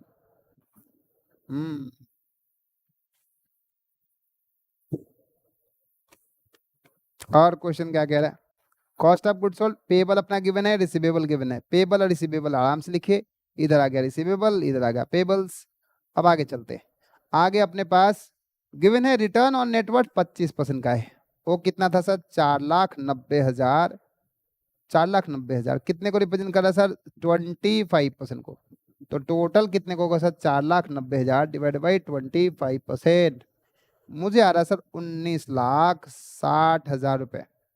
19,20,000 का टोटल नेटवर्थ है। नेटवर्थ में दो हिस्से हैं सर, एक अपना इक्विटी, दूसरा अपना रिजर्व एंड सरप्लस। एक इक्विटी, दूसरा रिजर्व एंड सरप्लस। किस रेशियो में है sir reserve and surplus and equity? जरा देखिएगा, 7 इक्विटी है यानी कैपिटल है, शेयर कैपिटल, और रिजर्व है अपना 3 का। टोटल कितना हो गया? 10 का। तो इक्विटी की जगह शेयर कैपिटल लिख लेते हैं क्योंकि दिक्कत ना आनी चाहिए। 19,60,000 रिप्रेजेंट कर रहा है 10 को, तो 7 के लिए कितना? 19,60,000 रिप्रेजेंट कर रहा है 10 को, तो 3 के लिए कितना?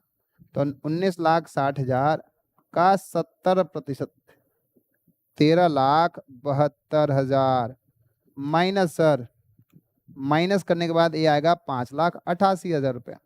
जरा देखिए ये सर, 13,72,000, 5,88,000। अपने पास स्टॉक, स्टॉक मैंने पहले ही समझाया था, 8-10 टाइम है। तो क्या होता है इन्वेंट्री टर्नओवर रेशियो का फॉर्मूला? क्या होता है इन्वेंट्री टर्नओवर का रेशियो का formula? COGS divide by average stock equal to 10।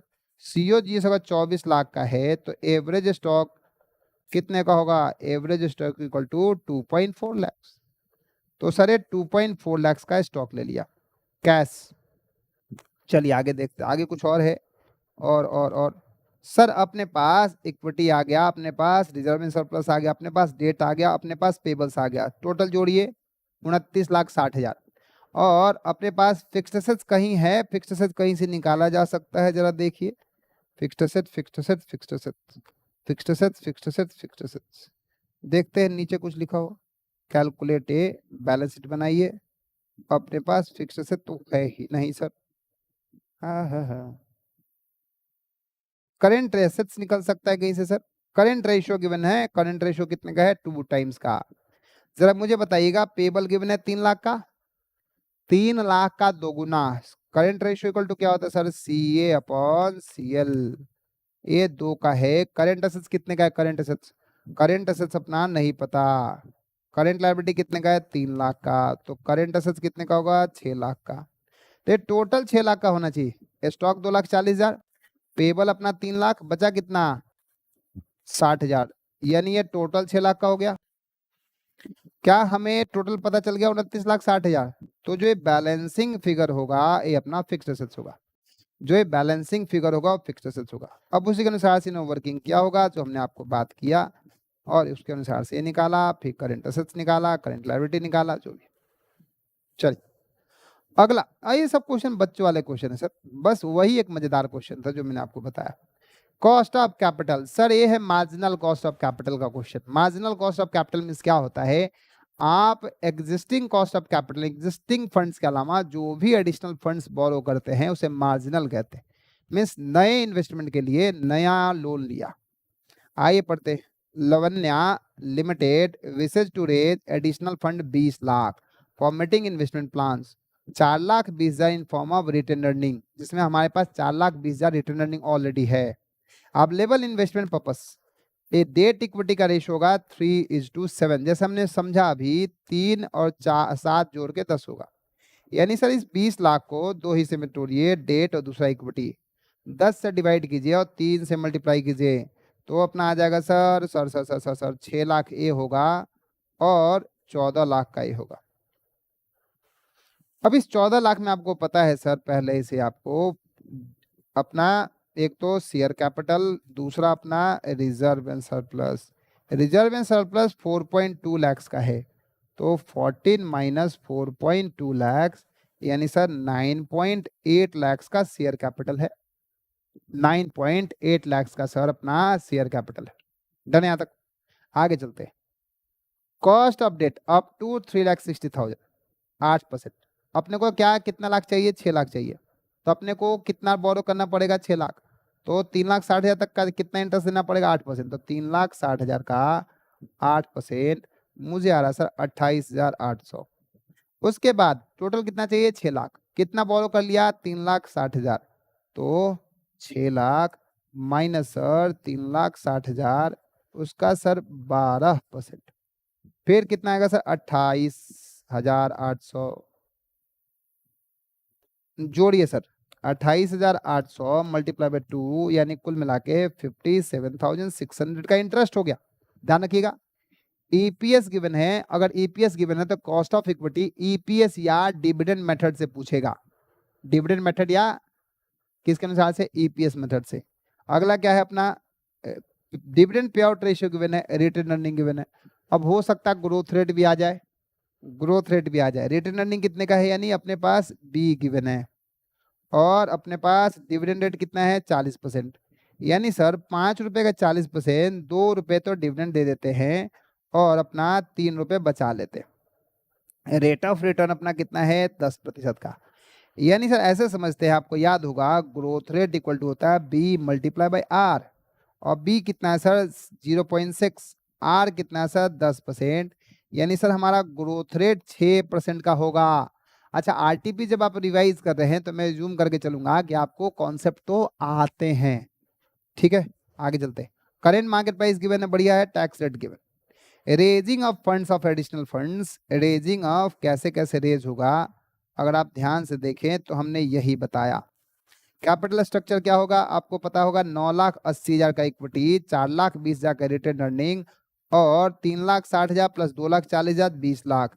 क्या मैंने यही समझाया था आपको, अगर दिख रहा है तो 9.8 4.2, मैंने थोड़ा फटाफट समझाया। आगे चलिए, और ये हो गया टोटल फंड्स। अब हमने निकालना है, देखते हैं क्या कह रहा है क्वेश्चन, वैसे करेंगे। दूसरा पार्ट कह रहा है determine post average cost of capital, post tax average cost of debt. Sir एक बात जानते हैं, आपके पास क्या होता formula, K D equal to interest 1 minus tax divide by loan amount, नहीं P0 लिखना सही नहीं होगा, लोन लिख लें, लोन अमाउंट। इंटरेस्ट कितने का निकाला आपने, 56,600 की 57,600, 57,600, 1 माइनस टैक्स, टैक्स रेट कितने का सर दिख रहा आपको 30%, डिवाइड बाई सर कितना लाख लोन लिया 6 लाख, निकालो ना सर 57,60,000 का sir 70% divide by sir 6 lakh रुपए, यानी कुल मिला के 6.72%, 6.72%। देखते हैं क्या यही आंसर है 6.72%। अरे रे रे रे रे, हा मजा आ गया। नेक्स्ट नेक्स्ट नेक्स्ट कह रहा है determine cost of retained earning and cost of equity. Sir ये तो आपने बताया ही नहीं, अभी बता देते हैं। सर अपना कितने की कमाई है, 2 रुपए की कमाई है और ग्रोथ रेट कितना है 0.6 का, 0.06 का, डिवाइड बाई मार्केट प्राइस, यही तो फॉर्मूला होता है sir, D1 divide by P0, या sir D0 1 plus growth divide by P0। तो डिवाइड कितने से करेंगे सर 53 से, आ जाएगा। देखते हैं क्या यही आंसर है। ये रहा सर हमारा 2 रुपए, ये रहा हमारा ग्रोथ, ये रहा, अच्छा एक चीज मैं भूल ही गया इसमें जोड़ना सर, इसमें ग्रोथ रेट भी जुड़ता है। क्या जुड़ता है सर, इसमें ग्रोथ रेट भी जुड़ता है क्योंकि वो कांस्टेंट हो जाएगा, तो अपना हो गया, ठीक है ठीक है। तो सर अपन क्या करेंगे इसमें 2.12 प्लस डिवाइड बाई 53 प्लस 0.06 यानी अप्रोक्सीमेटली 10% के आसपास। अब चलिए आगे क्या कहता है, कहता है weighted average cost of capital बताना है। बढ़िया है सर, एडिशनल फंड रेज का, तो एडिशनल फंड रेज आपको पता है 6 लाख, यानी डेट से 6 लाख बोरो किया है, इक्विटी से हमने क्या किया है सर, बाकी के 14 लाख किया, यही है। अच्छा एक बात समझिए, क्या यहाँ पे कॉस्ट ऑफ रिटेन अर्निंग और कॉस्ट ऑफ कैपिटल इक्विटी में दोनों में रेट में डिफरेंस होगा, सेम होगा, सेम होगा। हम मानेंगे ना तो कोई फ्लोटेशन कॉस्ट है, ना तो कोई मार्केट प्राइस और इशू प्राइस में डिफरेंस है, ना ही कोई पर्सनल टैक्स है। ये 3 कारण होता है, इसे cost of equity, cost of retained earning दोनों एक दूसरे डिफरेंट हो जाते हैं। चलिए सर देखते हैं, तो अपना याद होगा 0.7 का वेट इसका था, कॉस्ट ऑफ कैपिटल 10%, 0.3 का वेट इतना है और इसका कॉस्ट ऑफ डेट अपना इतना %, तो इसको एवरेज कर लिया, हमारा आ गया weighted average cost of capital. मजा आ गया सर। आइए स्वागत है sir. Financial decision capital structure, ABC limited planning 50 lakh rupees for major expansion project, the firm is evaluating 3 financial option, equity financing only, ₹10 के अनुसार से इशू करेंगे, बट फ्लोटेशन कॉस्ट 0.5 का होगा, यानी 9.5 रिकवरी होगी। एग्जिस्टिंग इक्विटी 10 लाख का है, मार्केट वैल्यू पर शेयर कितने की अभी ₹20 की है, बढ़िया। डेट इक्विटी रेशियो, डेट केवल डेट रेज करेंगे 50 लाख एट रेट ऑफ 12%, 2% का अपना फ्लोटेशन कॉस्ट फेस वैल्यू का, and lender impose debt of covenant नहीं covenant limiting the interest coverage ratio जो होना चाहिए 2.5, यानी आपसे वादा मांग रहा है कि कम से कम आपका इंटरेस्ट कवरेज रेशियो 2.5 तो होना ही होना चाहिए मिनिमम, यानी इससे ज्यादा हो बहुत बढ़िया। Mixed equity, equity sir 25 lakh का रेज कर लेंगे और इसमें फ्लोटेशन कॉस्ट 0.5 का होगा, इशू प्राइस 10 का होगा और बाकी का डेट रेज कर लेते हैं। प्रोजेक्टेड जो ईबीआईटी गिवन है, कॉर्पोरेट टैक्स रेट गिवन है, एग्जिस्टिंग इक्विटी शेयर्स गिवन है, risk rate of RF given है, rate risk free rate of return RF 6% का है, मार्केट रिटर्न मींस आरएम जो है वो 14% का है और बीटा जो है 1.2 का है। सर ऐसे केस में जब ऐसा कुछ गिवन हो तो हम यूज करते हैं CAPM मॉडल। तो cost of equity equal to हो जाता है, आपको पता है, RF plus beta RM minus RF। Sir RF कितने % का है, 6% का है, बीटा अपना 1.2 का है, RM जो है risk free risk of return of market 14% का है, ये अपना 6% का है, ये अपना 6% का है। चलिए बताइएगा 1.2 मल्टीप्लाई बाई 8% और प्लस 6, मुझे जहां तक आ रहा है 15.6%। एक बार वेरीफाई कर लेते हैं, 8 मल्टीप्लाई बाई 1.2 प्लस सर 6, 15.6%। आगे चलते हैं, calculate net proceeds from each financing methods after the flotation cost, determine number of new shares to be issued, option number 1, option number 3। चलिए देखते हैं सर, आइए फटाफट। तो सबसे पहले सर इक्विटी का फाइनेंसिंग है 9.5 मिलेगा और टोटल फंड चाहिए 50 लाख का, एक इक्विटी शेयर्स की वैल्यू है 9.5, तो आपको इतने नंबर ऑफ शेयर इशू करने पड़ेंगे। दूसरे केस में इक्विटी शेयर इशू ही नहीं करना है, केवल डेट इशू करना है। तो डेट इशू करना है तो फ्लोटेशन कॉस्ट 1 लाख रुपए का, और जब आप फंड रेज करेंगे 50 लाख का, उसमें 1 लाख का डेट फंड रेज हो जाएगा, मीन्स कॉस्ट आ जाएगा, तो टोटल कितना अपना 49 लाख। सर ये वाला बात नहीं बनेगा, आपको उल्टा करना पड़ेगा, रिवर्स करना पड़ेगा। क्या होगा, 50 लाख का फंड चाहिए डिवाइडेड बाई 98% कीजिएगा सर, ये आपका वैल्यू जो आएगा 51,02,041 रुपीज का फंड रेज करना पड़ेगा। और इस पे अपना इंटरेस्ट का रेट कितना % है, 12%, तो ये आएगा सर 6,12,245 रुपये। जब दोनों फंड रेज करेंगे तो आपको पता है 25 लाख का फंड चाहिए इक्विटी से और 50% का फंड चाहिए डेट से। फिर से रिपीट करो, 50% का फंड चाहिए इक्विटी से, 50% का फंड चाहिए डेट से। इन्होंने सही डिवाइड किया है, 25 लाख डिवाइड बाई 9.5, सेम उसी तरह से 25 लाख डिवाइड बाई 98%, तो ये हमारा टोटल फंड आ गया। इससे हमें नंबर ऑफ इक्विटी शेयर्स आ गया, डन। अब दूसरा कंडीशन क्या है कि इंटरेस्ट कवरेज रेशियो कितना होना चाहिए, 2 पॉइंट समथिंग का था। तो ईबीआईटी गिवन है सर, इंटरेस्ट हमने पहले केस में कैलकुलेट कर लिया था अगर आपको याद हो। तो जब हम कॉवेनेंट देखते हैं 2.45 आ रहा है, जबकि मिनिमम कॉवेनेंट जो है अगर आपको याद हो 2.5 का है, तो सर यहाँ फुलफिल नहीं हो रहा है। दूसरे केस में देखते हैं जरा आप, तो दूसरे केस में इंटरेस्ट हमारा है 3,06,122, और जबकि हमारा टोटल पीवीआईटी जो है 15 लाख का है, उसे डिवाइड करेंगे तो 4.9 का है। हमें मिनिमम इंटरेस्ट कवरेज रेशियो 2.5 की गारंटी देनी थी, जबकि उससे ज्यादा आ रहा है, तो ये तो कंडीशन फुलफिल है। आइए सर दूसरा रिक्वायरमेंट पढ़ते हैं, ईपीएस निकालना है दोनों सिचुएशन में। अब आपको नंबर ऑफ शेयर्स पता है, ईबीआईटी पता है, डन है। एग्जिस्टिंग ईबीआईटी पता है क्या सर, एग्जिस्टिंग ईबीआईटी। अच्छा, अपना दूसरा तरीका, एक तो है टेबुलर फॉर्मेट बना लीजिए, एक है अपना सीधा का सीधा फ्रैक्शन के फॉर्मेट बना लीजिए। ये रहा अपना EBIT minus interest 1 minus tax divide total number of shares. लेकिन जानते हैं ये जो फॉर्मूला लगाया है इन्होंने कतई सही नहीं लगाया है, क्योंकि जो 15 लाख का जो हमारी कमाई है पीवीआईटी प्रोजेक्ट का, जो पीवीआईटी है 15 लाख का है एनुअली, नहीं, तो ये हम मान के चले सबसे बढ़िया कि इंक्लूडिंग अभी वाला भी और पहले वाला भी, मीन्स ये टोटल में है सर, टोटल में। अगर आप एडिशनल मानेंगे तो फिर मामला गड़बड़ हो जाएगा, तो टोटल में मान के चलेंगे सर, टोटल। तो टोटल कितने का आएगा? ईबीआईटी 15 लाख का है। इंटरेस्ट जो है अपने को, इंटरेस्ट अपन माइनस कर लेंगे, जो भी इंटरेस्ट आएगा सो, और उसमें से 1 माइनस टैक्स करेंगे तो ये आ जाएगा funds available for equity shares. क्या आएगा sir? Funds available for equity shares, और नंबर ऑफ इक्विटी शेयर्स से डिवाइड कर लेंगे। सिंस पहले केस में इंटरेस्ट नहीं है, इन्होंने कुछ माइनस नहीं किया, टोटल फंड आया 10,50,000 इक्विटी के लिए, और नंबर ऑफ शेयर से डिवाइड कर लिया तो इक्विटी पर शेयर आ गया। जबकि दूसरे खेल में सर जबकि वो कंडीशन हमारा फेल हो जा रहा है, वो एक हमें डेट मिलेगा नहीं, लेकिन फिर भी क्वेश्चन कह रहा है तो हम बना देते हैं। तो हमने इंटरेस्ट माइनस किया, फिर टैक्स माइनस किया, हमारा फंड आ गया 6,21,000 something. Total number of shares जो है अपना 10 लाख का है।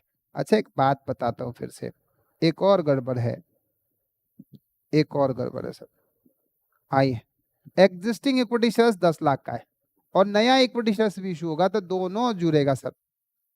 फिर से रिपीट कर रहा हूं, क्या होगा सर? दोनों जुड़ेगा, दोनों जुड़ेगा ना। तो यहाँ जो इन्होंने डिवाइड किया है, किस चीज डिवाइड किया है सर?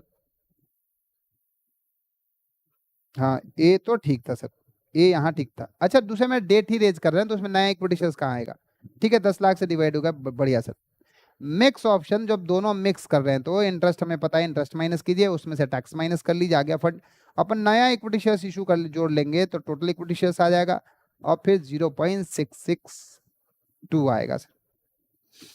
आइए नेक्स्ट क्वेश्चन क्या कहता है। नेक्स्ट क्वेश्चन कह रहा है सर अपने को निकालना compute WACC under each option considering impact of flotation cost on capital raise. हर एक ऑप्शन में आपको कॉस्ट ऑफ कैपिटल बताना है।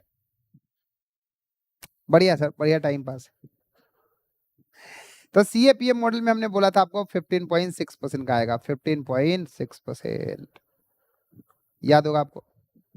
डब्ल्यूएसीसी इक्वल टू होता है sir weight of equity multiply by cost of equity plus weight of debt multiply cost of debt. तो sir अपना इक्विटी अपना 50 लाख का है और डेट 0 है, यानी 15.6। या आप दूसरे तरीके से ऐसे कर सकते हैं, 1 multiply by weight of debt कितने का है, sorry weight of equity multiply by cost of equity plus sir weight of debt multiply cost of debt. Weight of equity 1 है और कॉस्ट ऑफ इक्विटी जो है 15.6% है। सर ये है क्या? सर ये 0 है वेट, और इसका कॉस्ट कुछ भी हो, क्या ही फर्क पड़ता है, कॉस्ट भी 0 है, तो अपना कॉस्ट ऑफ कैपिटल 15.6% का आएगा। दूसरे केस में इक्विटी हमारा क्या है? 0 का, डेट अपना 51,02,041 आपको सही लग रहा है?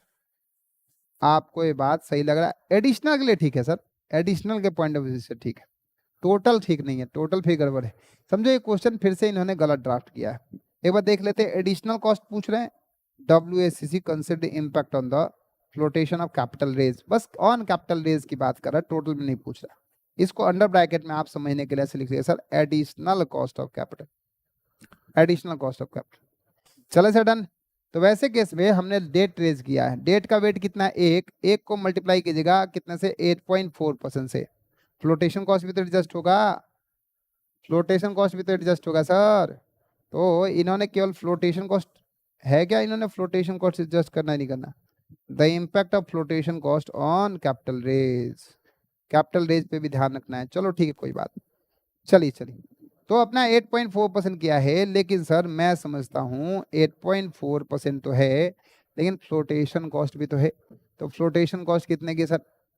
फ्लोटेशन कॉस्ट 1 माइनस 0.02, ऐसे डिवाइड कर लीजिए सर, ज़्यादा अप्रोप्रिएट होगा। 8.4 डिवाइडेड बाई 98%, ये आएगा सर 8.57%। सर नहीं मानते, नहीं मानते, अभी मना देते हैं। 51,02,041, 12% का इंटरेस्ट देंगे आप, तो 51,02,041 का सर 12%, यही है ना सर। जब इंस्टीट्यूट जब आंसर देगा कुछ ना कुछ तो पंगा करेगा, कुछ ना कुछ तो पंगा करेगा। 6,12,000 आया तो था, पहले भी निकाला था सर, 6,12,000 21,000 डेट फंड। 6,21,000 सर, 6,12,000 ही सर, 6,12,245 का इंटरेस्ट देना पड़ रहा है। तो 6,12,245 multiply by 1 minus 0.3 divide by fund कितने का है सर अपना? फंड है सर 51,02,041, लेकिन नेट प्रोसीड तो 50 लाख ही आया। नेट प्रोसीड हमारे पास कितना है? बाकी तो फ्लोटेशन कॉस्ट हवा में उड़ गया सर। इसका सर 70%, 6,12,245 का sir 70% divide by sir 50 lakhs, approximately sir बिल्कुल आ रहा 8.57%। एक बार चेक कर लीजिएगा, यही आएगा, इसमें कोई डिफरेंस ही नहीं। यही फॉर्मूला होता है ना sir, cost of capital equal to क्या होगा? Cost of debt equal to interest 1 minus tax divide by net proceeds. Net proceeds equal to कितना है सर अपना? 50 लाख। 50 लाख से डिवाइड करेंगे। तो सर ये कंडीशन फुलफिल करे ना करे, लेकिन ये गलत है, आंसर 8.57 आएगा। मजा तब ये जब गलती आए यार, और आप भी बना रहे हैं और आप भी समझ रहे हैं कि आपने भी जब पढ़ा था और उसमें गलतियां निकल गई थी, तो समझो कितना बढ़िया नॉलेज। आइए sir mix options, mix option देखते हैं, दोनों का है गिवन। बढ़िया सर, कॉस्ट ऑफ अपने डेट हमने पहले बता दिया सर, कॉस्ट ऑफ डेट आपका बदल जाएगा। कॉस्ट ऑफ डेट अपना है 8.57, यहाँ भी निकाली गई ही निकलेगा सर। अब 8.57 तो ये भी बदल जाएगा 0.0857, और ये बदल जाएगा, थोड़ा से बदल जाएगा सर, कोई नहीं, तो थोड़ा से ये भी बदल जाएगा। इक्विटी कैसे 25 लाख रुपए का रेज होगा? इक्विटी 25 लाख का कैसे रेज होगा? 25 लाख का ही फंड होगा, लोन तो इतने का आएगा। इक्विटी शेयर्स भी तो ज्यादा इशू करना पड़ेगा आपको, इक्विटी शेयर्स भी तो ज्यादा यूज करना पड़ेगा आपको, है कि नहीं? शेयर कैपिटल तो ज्यादा ही होगा, उसकी मार्केट वैल्यू से निकालोगे। ठीक है, कोई नहीं, चलो इतना चलता है सर। मार्केट वैल्यू के अनुसार से निकाला, ये थोड़ा सा चेंज कर लेते हैं सर। 0.0857 मल्टीप्लाई बाई 0.50505, तो मुझे आ रहा है 0.04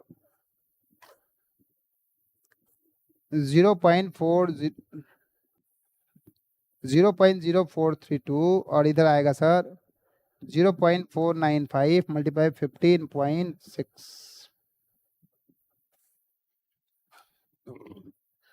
सर ये है अपना 7.72%, और ये है सर 4.32%। जोड़िए सर, 7.72 को जोड़ेंगे तो ये आएगा सर 15.4। कुछ गड़बड़ है सर ना, मैंने प्लस माइनस में गलती है सर। कैलकुलेटर बदल ही देना पड़ेगा लगता है। मुझे आ रहा है सर ये जो कॉस्ट ऑफ कैपिटल आएगा 12.04%, 12.04%। सर ये जब हमने जो कॉस्ट ऑफ कैपिटल निकाला है बुक वैल्यू पे निकाला नहीं, ध्यान समझिएगा।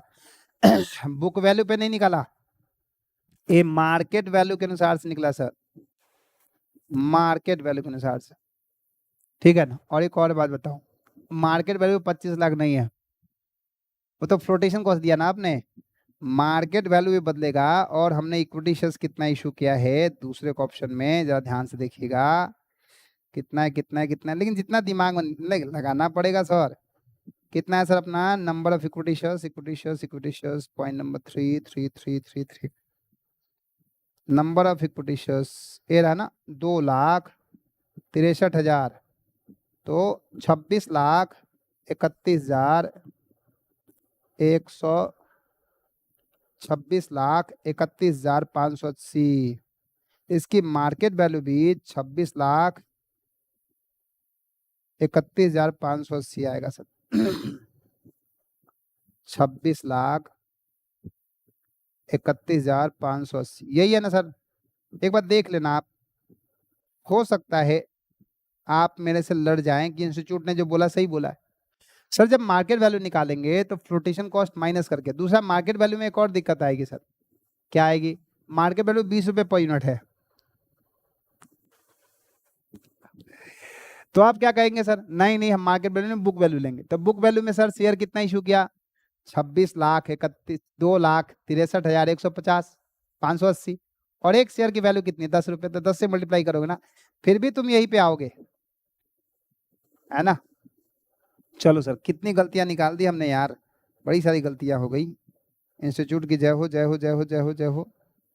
चलो चलो चलो चलो चलो चलो, हाँ 1 2 3 4, 4 5 गलतियां तो हो ही गई सर।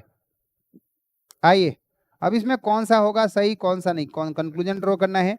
जहां कॉस्ट ऑफ कैपिटल सही होगा, सबसे कॉस्ट ऑफ कैपिटल हमारा यहाँ सही है, एक खैर बदलेगा 12.04%, हम ऑप्शन नंबर थर्ड में जाएंगे। इस तरह भी मिक्स ऑपरेशन आप देखेंगे मैक्सिमम टाइम सही होता है, क्योंकि डेट हमारा रिस्क बढ़ाता है, नहीं कंपनी का रिस्क बढ़ाता है, और इक्विटी जो है शेयर होल्डर्स का रिस्क बढ़ाता है। समझ में आ रहा है? आप लोगों को लगता है सर इक्विटी शेयर रिस्क बढ़ाता है, वो शेयर होल्डर्स का, हमारा नहीं। हमारे लिए तो अच्छा है, पैसा भी नहीं लेगा, जब पैसा डूब जाएगा तो हमको उसको नहीं देना पड़ेगा। डेट के केस में क्या है, इंटरेस्ट देना पड़ेगा, और साथ साथ उसका पेमेंट डेट का करना पड़ेगा, इसलिए हमारे लिए रिस्की डेट है। कंपनी मीन्स रिस्की डेट, और इन्वेस्टर के लिए रिस्की इक्विटी शेयर। आइए next, financial leverage. X Limited and Y Limited, two mid-size company हैं, operated in the same competitive industry. Both company had recently undergo किसके लिए sir, a financial performance review to assess their operation efficiency, cost structure, operational financial risk. You as a financial analyst has been provided with the selective financial indicators and are required to draw insights and comparisons based on leverage analysis and income statement.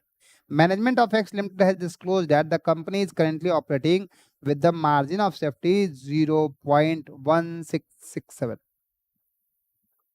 आपको पता है margin of safety और operating leverage में relation है, margin of safety and operating leverage में relationship होता है।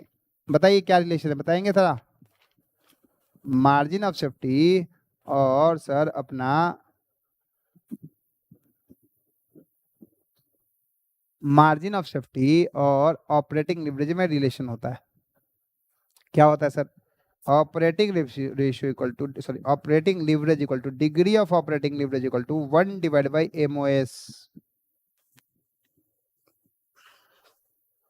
या सर परसेंटेज हटा दो, MOS लिख लो सीधा, डेसिमल में है तो, या सर MOS इक्वल टू होता है 1 divide degree of operating leverage. अभी कैसे होता है ये तो आपको पहले से पता होगा। दूसरा क्या क्या कहता है, वाई लिमिटेड का मार्जिन ऑफ सेफ्टी जो है दोगुना है, यानी इसका दोगुना, किसका, twice of higher as that X limited, इसका दोगुना कर लीजिए 0.3334।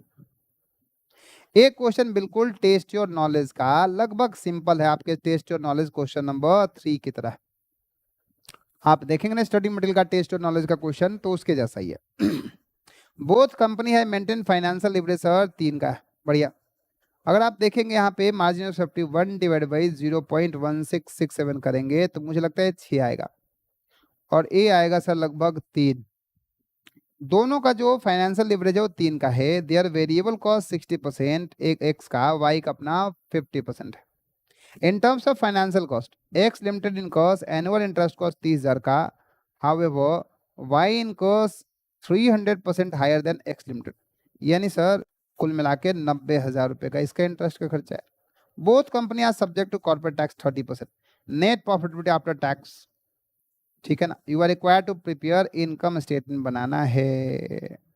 अब एक बात सोचिएगा, इंटरेस्ट कॉस्ट गिवन है, इंटरेस्ट कॉस्ट से हमारे पास क्या फाइनेंशियल लिवरेज गिवन है, जरा बताना फटाफट। Degree of financial leverage equal to earning before interest and tax divided by EBT, yes financial leverage, sir operating गलती से लिख गया, फाइनेंशियल लिवरेज, या सर ऐसे लिख सकते क्या, degree of financial leverage equal to EBIT divided by EBIT minus interest, ऐसे लिख सकते हैं। तो इंटरेस्ट हमारे पास आ गया है सर, इंटरेस्ट से हम EBIT निकाल लेंगे, जब EBIT आ जाएगा तो हमारे पास उससे हम क्या कर लेंगे, फॉर्मूला क्या होता है, degree of operating leverage equal to क्या होता है sir, equal to contribution divided by EBIT। जब EBIT आ जाएगा, डिग्री ऑफ ऑपरेटिंग लिवरेज हमने बता ही दिया 6 और 3 का है, इससे अपना कंट्रीब्यूशन आ जाएगा। आइए एक बार आंसर देखते हैं सर। ये देखिए इंटरेस्ट गिवन है, इससे हमने EBIT निकाल लिया, मार्जिन ऑफ सेफ्टी यूज किया, अपना ऑपरेटिंग लिवरेज निकाल दिया, फिर उसको यूज करके फिर से हमने कंट्रीब्यूशन निकाल लिया और फिर उसको यूज करके हमने सेल्स निकाल लिया। जब कंट्रीब्यूशन पता है, EBIT पता है, तो अपने को क्या निकल गया सर, अपना AX लिमिटेड का निकालना है सर, अपना फिक्स्ड कॉस्ट निकल गया। फाइनेंशियल लिवरेज वैसे ही यूज करके हमने Y लिमिटेड का निकाल दिया और सर हमने इनकम स्टेटमेंट बना लिया। ये सब क्वेश्चन है छोटे छोटे, और इसके लिए थोड़ा सा आपको कॉन्सेप्ट पे थोड़ी सी पकड़ होनी चाहिए और थोड़ा सा मन लगना चाहिए सर पढ़ाई पे, ठीक है ना। रटने से बात नहीं बनेगा, दिमाग लगाना। चलिए, अगर ये हो चुका है तो देखते हैं आगे। कोई कमेंट वमेंट भी कह रहा है, better place reason with. Sir एक बात समझिएगा, बेटर ऑप्शन वही होगा, बेटर फॉर्म वही होगा जिसका ओवरऑल लिवरेज कम हो। और जानते हैं दोनों में से कौन सा ज्यादा रिस्की है, डिग्री ऑफ ऑपरेटिंग लिवरेज या degree of financial leverage? Maximum बच्चों को लगता है कि सर फाइनेंशियल लिवरेज होगा, नहीं sir, degree of operating leverage. क्योंकि कंट्रीब्यूशन अपन EBIT है, लिवरेज क्या रिप्रेजेंट कर रहा है, फ्लक्चुएशन के, और फ्लक्चुएट हुआ तो क्या असर पड़ेगा। अगर कंट्रीब्यूशन और EBIT में 10 गुना, 5 गुना, 15 गुना, 100 गुना ऐसा रिलेशन है सर, यानी फिक्स्ड कॉस्ट का कंपोनेंट बहुत मेजर है। अगर कंट्रीब्यूशन थोड़ा भी लुढ़का ना तो आपका EBIT लुढ़क जाएगा, और EBIT लुढ़का तो फिर इंटरेस्ट तो अलग बात हो गई ना, तो पहला ही विकेट गिर गया तो आगे का अलग बात है। तो सबसे ज्यादा डेंजर होता है सर अपना ऑपरेटिंग लिवरेज, ध्यान रहेगा। आइए सर आंसर देखते हैं, कहता क्या है सर, कमेंट्स करना है अपने को, ठीक है। Y का बेटर ऑप्शन है, क्यों? क्योंकि 3 × 3 = 9 था। डन है। यहाँ देखिए सर, कह रहा है कि इंटरेस्ट लिट आउट, इंटरेस्ट के अनुसार से, इंटरेस्ट कवरेज रेशियो के अनुसार से निकाला इन्होंने, ठीक है। मैंने इसको आपको किसके अनुसार से बोला, फाइनेंशियल लिवरेज के अनुसार से। कैसे? Financial leverage, sorry overall leverage का क्या था, एक तो था सर 6 का ऑपरेटिंग लिवरेज और फाइनेंशियल लिवरेज 3 का, दूसरे का था 3 और 3, इसको मल्टीप्लाई करेंगे 9, इसको मल्टीप्लाई करेंगे 18, तो degree of overall, degree of total या कंबाइंड लिवरेज जो होगा 18 और 9 का होगा। यहां तक क्लियर है? डन है। आइए नेक्स्ट, नेक्स्ट क्या है सर हमारा नेक्स्ट है अपना dividend decision. In the month of April financial accounting shares अपना इतने का है, लॉन्ग टर्म ग्रोथ रेट 8% का है, डिविडेंड अपना 15%, 25 रुपए का है, 25 रुपए पर share. Rate of return of an earning assuming that expected rate जो है, ग्रोथ रेट जो होगा 8% ऑफ परपेचुअल तक होगा। सर हमने आपको बताया ही था कि अगर परपेचुअल तक होगा तो हमारे पास ग्रोथ रेट यहाँ 8% का है और डिविडेंड कमाई 25 की है, तो वही फॉर्मूला लगेगा सर, आपको याद होगा, तो D1 divided by market price P0 plus growth rate, यही होगा ना। आइए देखते हैं सर, D1 है D1 divide by P0 plus growth rate, इसको यूज किया इन्होंने, बनाया सर 9.72%।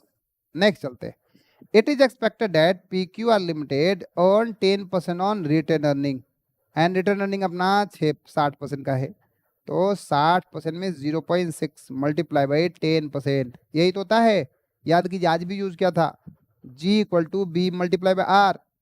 B कितना है, रिटर्न अर्निंग कितने की है, रिटर्न अर्निंग 60% की है, और रेट ऑफ रिटर्न कितना है 10%, तो 60 का 10% मीन्स 6%। आगे state whether there would be any change in growth rate, growth rate बदल जाएगा सर, यहाँ 8% का ग्रोथ रेट है, यहाँ पे अपना 6% का ग्रोथ रेट हो जाएगा। आइए सर देखते हैं, यहाँ पे अपना 6% का ग्रोथ रेट हो जाएगा, और ग्रोथ रेट जैसे बदलेगा आपका रेट ऑफ रिटर्न बदल जाएगा। डन। आगे भी है कुछ? आगे तो कुछ नहीं दिख रहा मुझे, इन्होंने कुछ एज्यूम करके बनाया है। डन है। यस, ये हमसे बस पूछ रहे हैं क्या, whether there would be any change in growth rate of cost of equity, बस आपको इतने बना के छोड़ देना। अब फर्म टोटल सेल्स अपना गिवन है सर 200 लाख का, 80% क्रेडिट, यानी कुल मिला के 160 लाख का क्रेडिट है। It is offering terms of 2/40, 2% का डिस्काउंट 40 दिन में अगर पेमेंट हुआ तो। आगे नेट 120 में से 120 दिन तक आप उधारी रख सकते हैं। Total 50% of customer avail the discount, 50% customer means 80 lakh customer discount avail करता है, यानी 2% का डिस्काउंट लेके जाता है, 1.6 लाख का डिस्काउंट जाता है। एंड बैलेंस पे 120 दिन। बढ़िया सर। अब आपको क्या करना पड़ेगा, एवरेज ड्यू डेट भी निकाल सकते हैं। एवरेज कैसे, कुछ 40 दे देते हैं, 50 लोग 40 दिन में दे देते हैं और बाकी के 50 लोग बाकी के 40 120 दिन में देते हैं। तो 20 + 60 यानी कुल मिला के 80 दिन। क्रेडिट पीरियड जो होगा 80 दिन का होगा। आइए, past experience indicate that bad debt loss 1.5%, form spend 2,40,000 on administration, these are avoidable factors, prepare the receivable, he will charge 2%, he will charge 2% on commission, ठीक है ना। These are avoidable as a factor is prepared to buy the firm's receivables. Form receivable purchase करने के लिए sir हमने सोचा factors को दे देते हैं जो हमें कैश दे देगा, लेकिन कह रहा है 2% कमीशन चार्ज करेंगे। कर लेना यार। he will pay advance against receivables to the firm, interest rate काटेगा 18% और 10% का रिजर्व रखेगा, यानी जो भी उसको पे करना है उसका 10% रख लेगा और फिर इंटरेस्ट 18% काटेगा और फिर आपको देगा, 2% का कमीशन भी काटेगा। आइए जरा देखते हैं सर इसी बात को। टोटल सेल्स अपना 200 लाख का है, इसका 80% क्रेडिट सेल्स, रिसीवेबल 40 और 40 हो गया। एवरेज ड्यू डेट हमने निकाला था आपको 80 दिन का है। बढ़िया सर। एवरेज के लिए हमारा टोटल इन्वेस्टमेंट कितने का है, टोटल एवरेज रिसीवेबल है 35,55,556 और सर फैक्टरिंग कमीशन इसका 2% चला जाएगा। एक तो ये तरीका है, एक दूसरा तरीका मैं आपको बताऊं, टोटल सेल्स जो है 160 लाख का, इसका सीधा आप निकाल लीजिए 2%। ये क्या करेगा ना, पहले निकाला और फिर इसको देखेगा, ये जो हमारा आया है 71,111, ये आया है कितने दिनों के लिए सर, ये आया है 80 दिनों के लिए, फिर वो क्यूमुलेट करके टोटल में लेके आएगा। आप दूसरा तरीका जो मैंने बताया सो भी कर सकते हैं। आगे चलिए, फैक्टर कमीशन रिजर्व अपना 35 लाख का, इसका 10% रख लेंगे। अमाउंट रिसीवेबल एक तो 35 लाख बनता है आपका, उसमें 3,55,000 तो हम रख लेंगे रिजर्व की तरह, ताकि आपका कोई डेट अगर खराब निकलेगा तो हम उसके साथ एडजस्ट कर लेंगे। और दूसरा है 71,111 रुपये का कमीशन बन गया, यानी आपकी लाइबिलिटी बनती है हमारी तरफ से, मीन्स हमें देना, मैं फैक्टर हूँ, मैं दूंगा आपको 31,28,889 रुपये, 90 रुपये के आसपास। और इसमें हम इंटरेस्ट भी काटेंगे। इंटरेस्ट कैसे काटेंगे सर, इसका हम कितना परसेंट इंटरेस्ट लेंगे, 18%। कितने दिन के लिए दे रहे हैं, 80 दिन पहले दे रहे हैं। कितने दिन पहले दे रहे हैं, 80 दिन पहले दे रहे हैं, तो 80 दिन के अकॉर्डिंग हम इंटरेस्ट लेंगे। तो दिख रहा है आपको, टोटल फंड या amount payable multiply by interest rate multiply by period divided by 100, क्योंकि इंटरेस्ट परसेंटेज मल्टीप्लाई किया है, डिवाइड बाय 360 दिन। टोटल इंटरेस्ट बनता है हमारा 1,25,156। अच्छा, जो ये इंटरेस्ट बन रहा है सर, ये आपके 80 दिन के लिए बन रहा है। फिर इसको पूरे साल के निकालने के लिए क्या करेंगे, 80 से डिवाइड करेंगे, 360 से मल्टीप्लाई करेंगे, क्योंकि सारा कंपोटेशन एनुअल होगा। चलिए सर, ये हो गया और टोटल एडवांस अमाउंट आ गया हमारा। मीन्स एज ए कंपनी अगर आप हमें फैक्टर की तरह देते हैं तो मैं आपको 30,03,000 समथिंग दूंगा आपको। आइए, अब एनुअल कॉस्ट मैंने क्या बोला, ये जो इंटरेस्ट कॉस्ट है, कमीशन है, उसको 80 से डिवाइड करेगा, 360 से मल्टीप्लाई करेगा। या मैंने आपको सिंपल क्या बोला था, 160 लाख का सीधा 2% निकालिए, 3.2 लाख आएगा, है 3,02,2 लाख। दूसरा मैंने क्या बोला था, इंटरेस्ट कॉस्ट जो है वो 1,25,156 है, इसको आप मल्टीप्लाई कीजिए 360 से, डिवाइड कीजिए 80 से, तो टोटल हमारा खर्चा इतना आएगा। एक खर्चा है, लेकिन इसके कारण क्या क्या बचेगा, एडमिनिस्ट्रेशन का खर्चा बचेगा, बैड डेट का खर्चा बचेगा, टोटल बचेगा सर 4,80,000। लेकिन मेरे बच्चे, हमें खर्चा करना पड़ रहा है 8,83,200, बच रहा है सर 4,80,000, मेरा नेट कॉस्ट आ रहा है 4,03,200।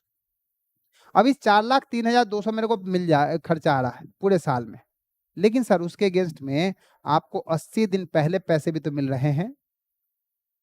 आपके पास हमेशा हमेशा पूरे साल एडवांस में 30,73,000 समथिंग पड़ा रहेगा उसका। उसके लिए आपको इंटरेस्ट, बैंक से लोन लेने भी जाते फिर भी तो इंटरेस्ट आता, तो हम निकाल लेते sir average cost. Average cost कैसे निकला, 4,03,200 ये वाला, डिवाइड बाय जो अमाउंट मिलेगा उसको, यानी एन एवरेज हमारा एवरेज फैक्टरिंग कॉस्ट परसेंटेज या फैक्टरिंग कॉस्ट परसेंटेज कितने का है, 13.42। अगर sir cost of capital mean बाहर से लोन इससे सस्ते में मिलता है तो फैक्टरिंग मत कीजिए, क्योंकि अल्टीमेटली फंड रेज कर लिया आपने। कितने का फंड रेज कर लिया, 30 लाख रुपए का, उस पे कितने का अपना खर्चा आ रहा है, 4 लाख रुपए का। इस फैक्टरिंग एग्रीमेंट में गए तभी तो आपका सरप्लस फंड आ रहा है, कैश इनफ्लो आ रहा है, यानी लोन का फंड आ गया। लोन का इंटरेस्ट कितने का? इतने का। अगर बाहर से आपको इससे सस्ते में लोन मिल जा रहा है तो बाहर से ले लो ना यार, क्यों लेना है यहाँ से? ठीक है, यहाँ तक डन है। एक दूसरा भी तरीका होता है, ये जो फंड्स अवेलेबल फॉर या अवेलेबल टू पे है, इससे भी डिवाइड कर सकते हैं, तो इससे भी इन्होंने डिवाइड कर रखा है। एक क्वेश्चन स्टडी मटेरियल में मिसिंग था और एक क्वेश्चन मुझे बहुत पसंद है बेटा, इसको जरूर रिवाइज करके जाना। एक क्वेश्चन आपके स्टडी मटेरियल में मिसिंग था और मैं इसको कॉन्सेप्ट में समझाता भी हूँ, तो इसको आप रिवाइज जरूर करना। आपको राय देना, अगर 12% का इंटरेस्ट रेट मिल रहा है तो मना कर दो ना यार, 12% पे मिल रहा है। वर्किंग कैपिटल जब 12% पे मिल रहा है, हम बाहर से हम क्यों लेंगे इससे ज्यादा पे, तब मना कर देंगे, नॉट अवेल। आइए अब सर क्वेश्चन क्या है? क्वेश्चन है contemplate the list of the factors below and identify which of the them is most relevant source। कह रहा है क्या? It is the most एक minute, contemplate the list of features given below, identify which one of the them is most relevant source of funds, it is most expensive source of funds, it entail higher degree of risk। फिर कह रहा है कि it supports the business routines, business enterprises, source of finance, something last options for the setup।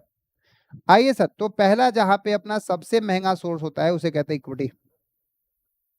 दूसरा sir जो higher degree of risk होता है, debenture या debts. Support business for their routine job, जिसे कहते हैं फंडिंग फ्रॉम बैंक्स, यानी daily basis पे जो हम शॉर्ट टर्म फंड्स लेते हैं। Business enterprise has option to raise the capital from the international market, इसे कहते हैं इंटरनेशनल फंडिंग। और सर जब कहीं भी पैसा ना मिले तो एंजल फंडिंग करते हैं। एंजल फंडिंग क्या होता है? जो अमीर लोग होते हैं वो नए सेटअप को, नए स्टार्टअप को पैसा देते हैं, उसे एंजल फंडिंग कहते हैं। चलिए, trade credits and bank overdraft two common source of short term investment financing, but each is distinction, type of statements and difference between credit and bank overdraft. Trade credit का कोई interest नहीं होता sir. आप किसी supplier से सामान ले लिए हो, उसका पेमेंट तुरंत करना थोड़े ना है, जब टाइम पीरियड आएगा तब पेड करेंगे। इसका कोई इंटरेस्ट कॉस्ट थोड़ी ना आता है, जबकि दूसरे का इंटरेस्ट कॉस्ट आता है। ऐसा ही कुछ लिखा होगा सर। डन है, आप देख लीजिएगा। अगला है the ABC company manufacture company enterprise rapid sales growth, to meet the increase demand the company started maintaining high inventory level, more generous credit terms up to customer. However, the cash reserves are depleting. It is facing the difficult to paying the supplier on time. As a financial analysis, apply the understanding of the scope of working capital management, analyze trade-off, and company make the different component of working capital, receivables, payables। Sir देखिए, अगर आपका पैसा फंस रहा है तो आपको अपने रिसीवेबल्स का कलेक्शन फास्ट करना पड़ेगा। आपको अपना कैश डिस्काउंट देके कीजिए, चाहे कैसे भी कीजिए, अपने क्रेडिट टर्म्स को थोड़ा ध्यान देना पड़ेगा, ठीक है ना। और क्रेडिटर से अगर लॉन्ग टर्म पीरियड ले सकते हैं तो लॉन्ग टर्म पीरियड लीजिए। इन्वेंट्री ज्यादा स्टॉक मत कीजिए, उतना ही कीजिए इतना जरूरी है। आइए, ट्रेड बिटवीन इन्वेंट्री का क्या होगा? इन्वेंट्री देखो, मैंने जो बोला ओवरऑल यही, इन्वेंट्री रखो और फ्यूअर स्टॉक रखो, जितना जरूरत है उतना ही रखो। बड़ी सा use the technique EOQ, just in time, बाकी सब। रिसीवेबल के लिए आपको पता है हायर क्रेडिट पीरियड आपको दिक्कत करेगा, लेकिन सर हायर क्रेडिट पीरियड दोगे तो आपके पास कस्टमर भी आएगा, लेकिन आपको देखना पड़ेगा कि कौन सा क्रेडिट 10 कस्टमर हमें टाइम पे करेगा, कौन सा नहीं करेगा, ये तो देखना पड़ेगा सर। फिर दूसरा क्या है, आपको पहले का एडवांस पेमेंट क्रेडिटर्स को से लेकर किसी को भी देना बंद करना पड़ेगा। कैश को थोड़ा ध्यान से संभाल के रखना पड़ेगा। कैश बजट बनाइए, कैश मैनेजमेंट बनाइए, यानी ऐसे समझ के चलिए वर्किंग कैपिटल के एस्टिमेशन के लिए वर्किंग कैपिटल एस्टिमेशन चैप्टर पढ़ेंगे तो कैश मैनेजमेंट के लिए कैश मैनेजमेंट जो आपने पढ़ा होगा उसको अप्लाई कीजिए सर। यानी कलेक्शन फास्ट होना चाहिए, पेमेंट थोड़ा डिले होना चाहिए।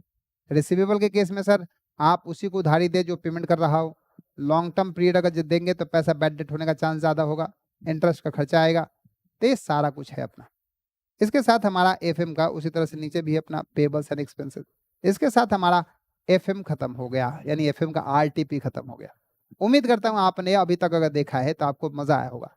इंस्टीट्यूट क्या गलतियां करता है आपको पता चल चुका है, इंस्टीट्यूट गलतियां ही गलतियां करता है, और मजेदार यही बात है सर कि गलतियां ना करे तो फिर मजा क्या है। इसी में रजा है, इसी में मजा है, तो इसी रजा मजा के साथ कंटिन्यू कीजिए सर।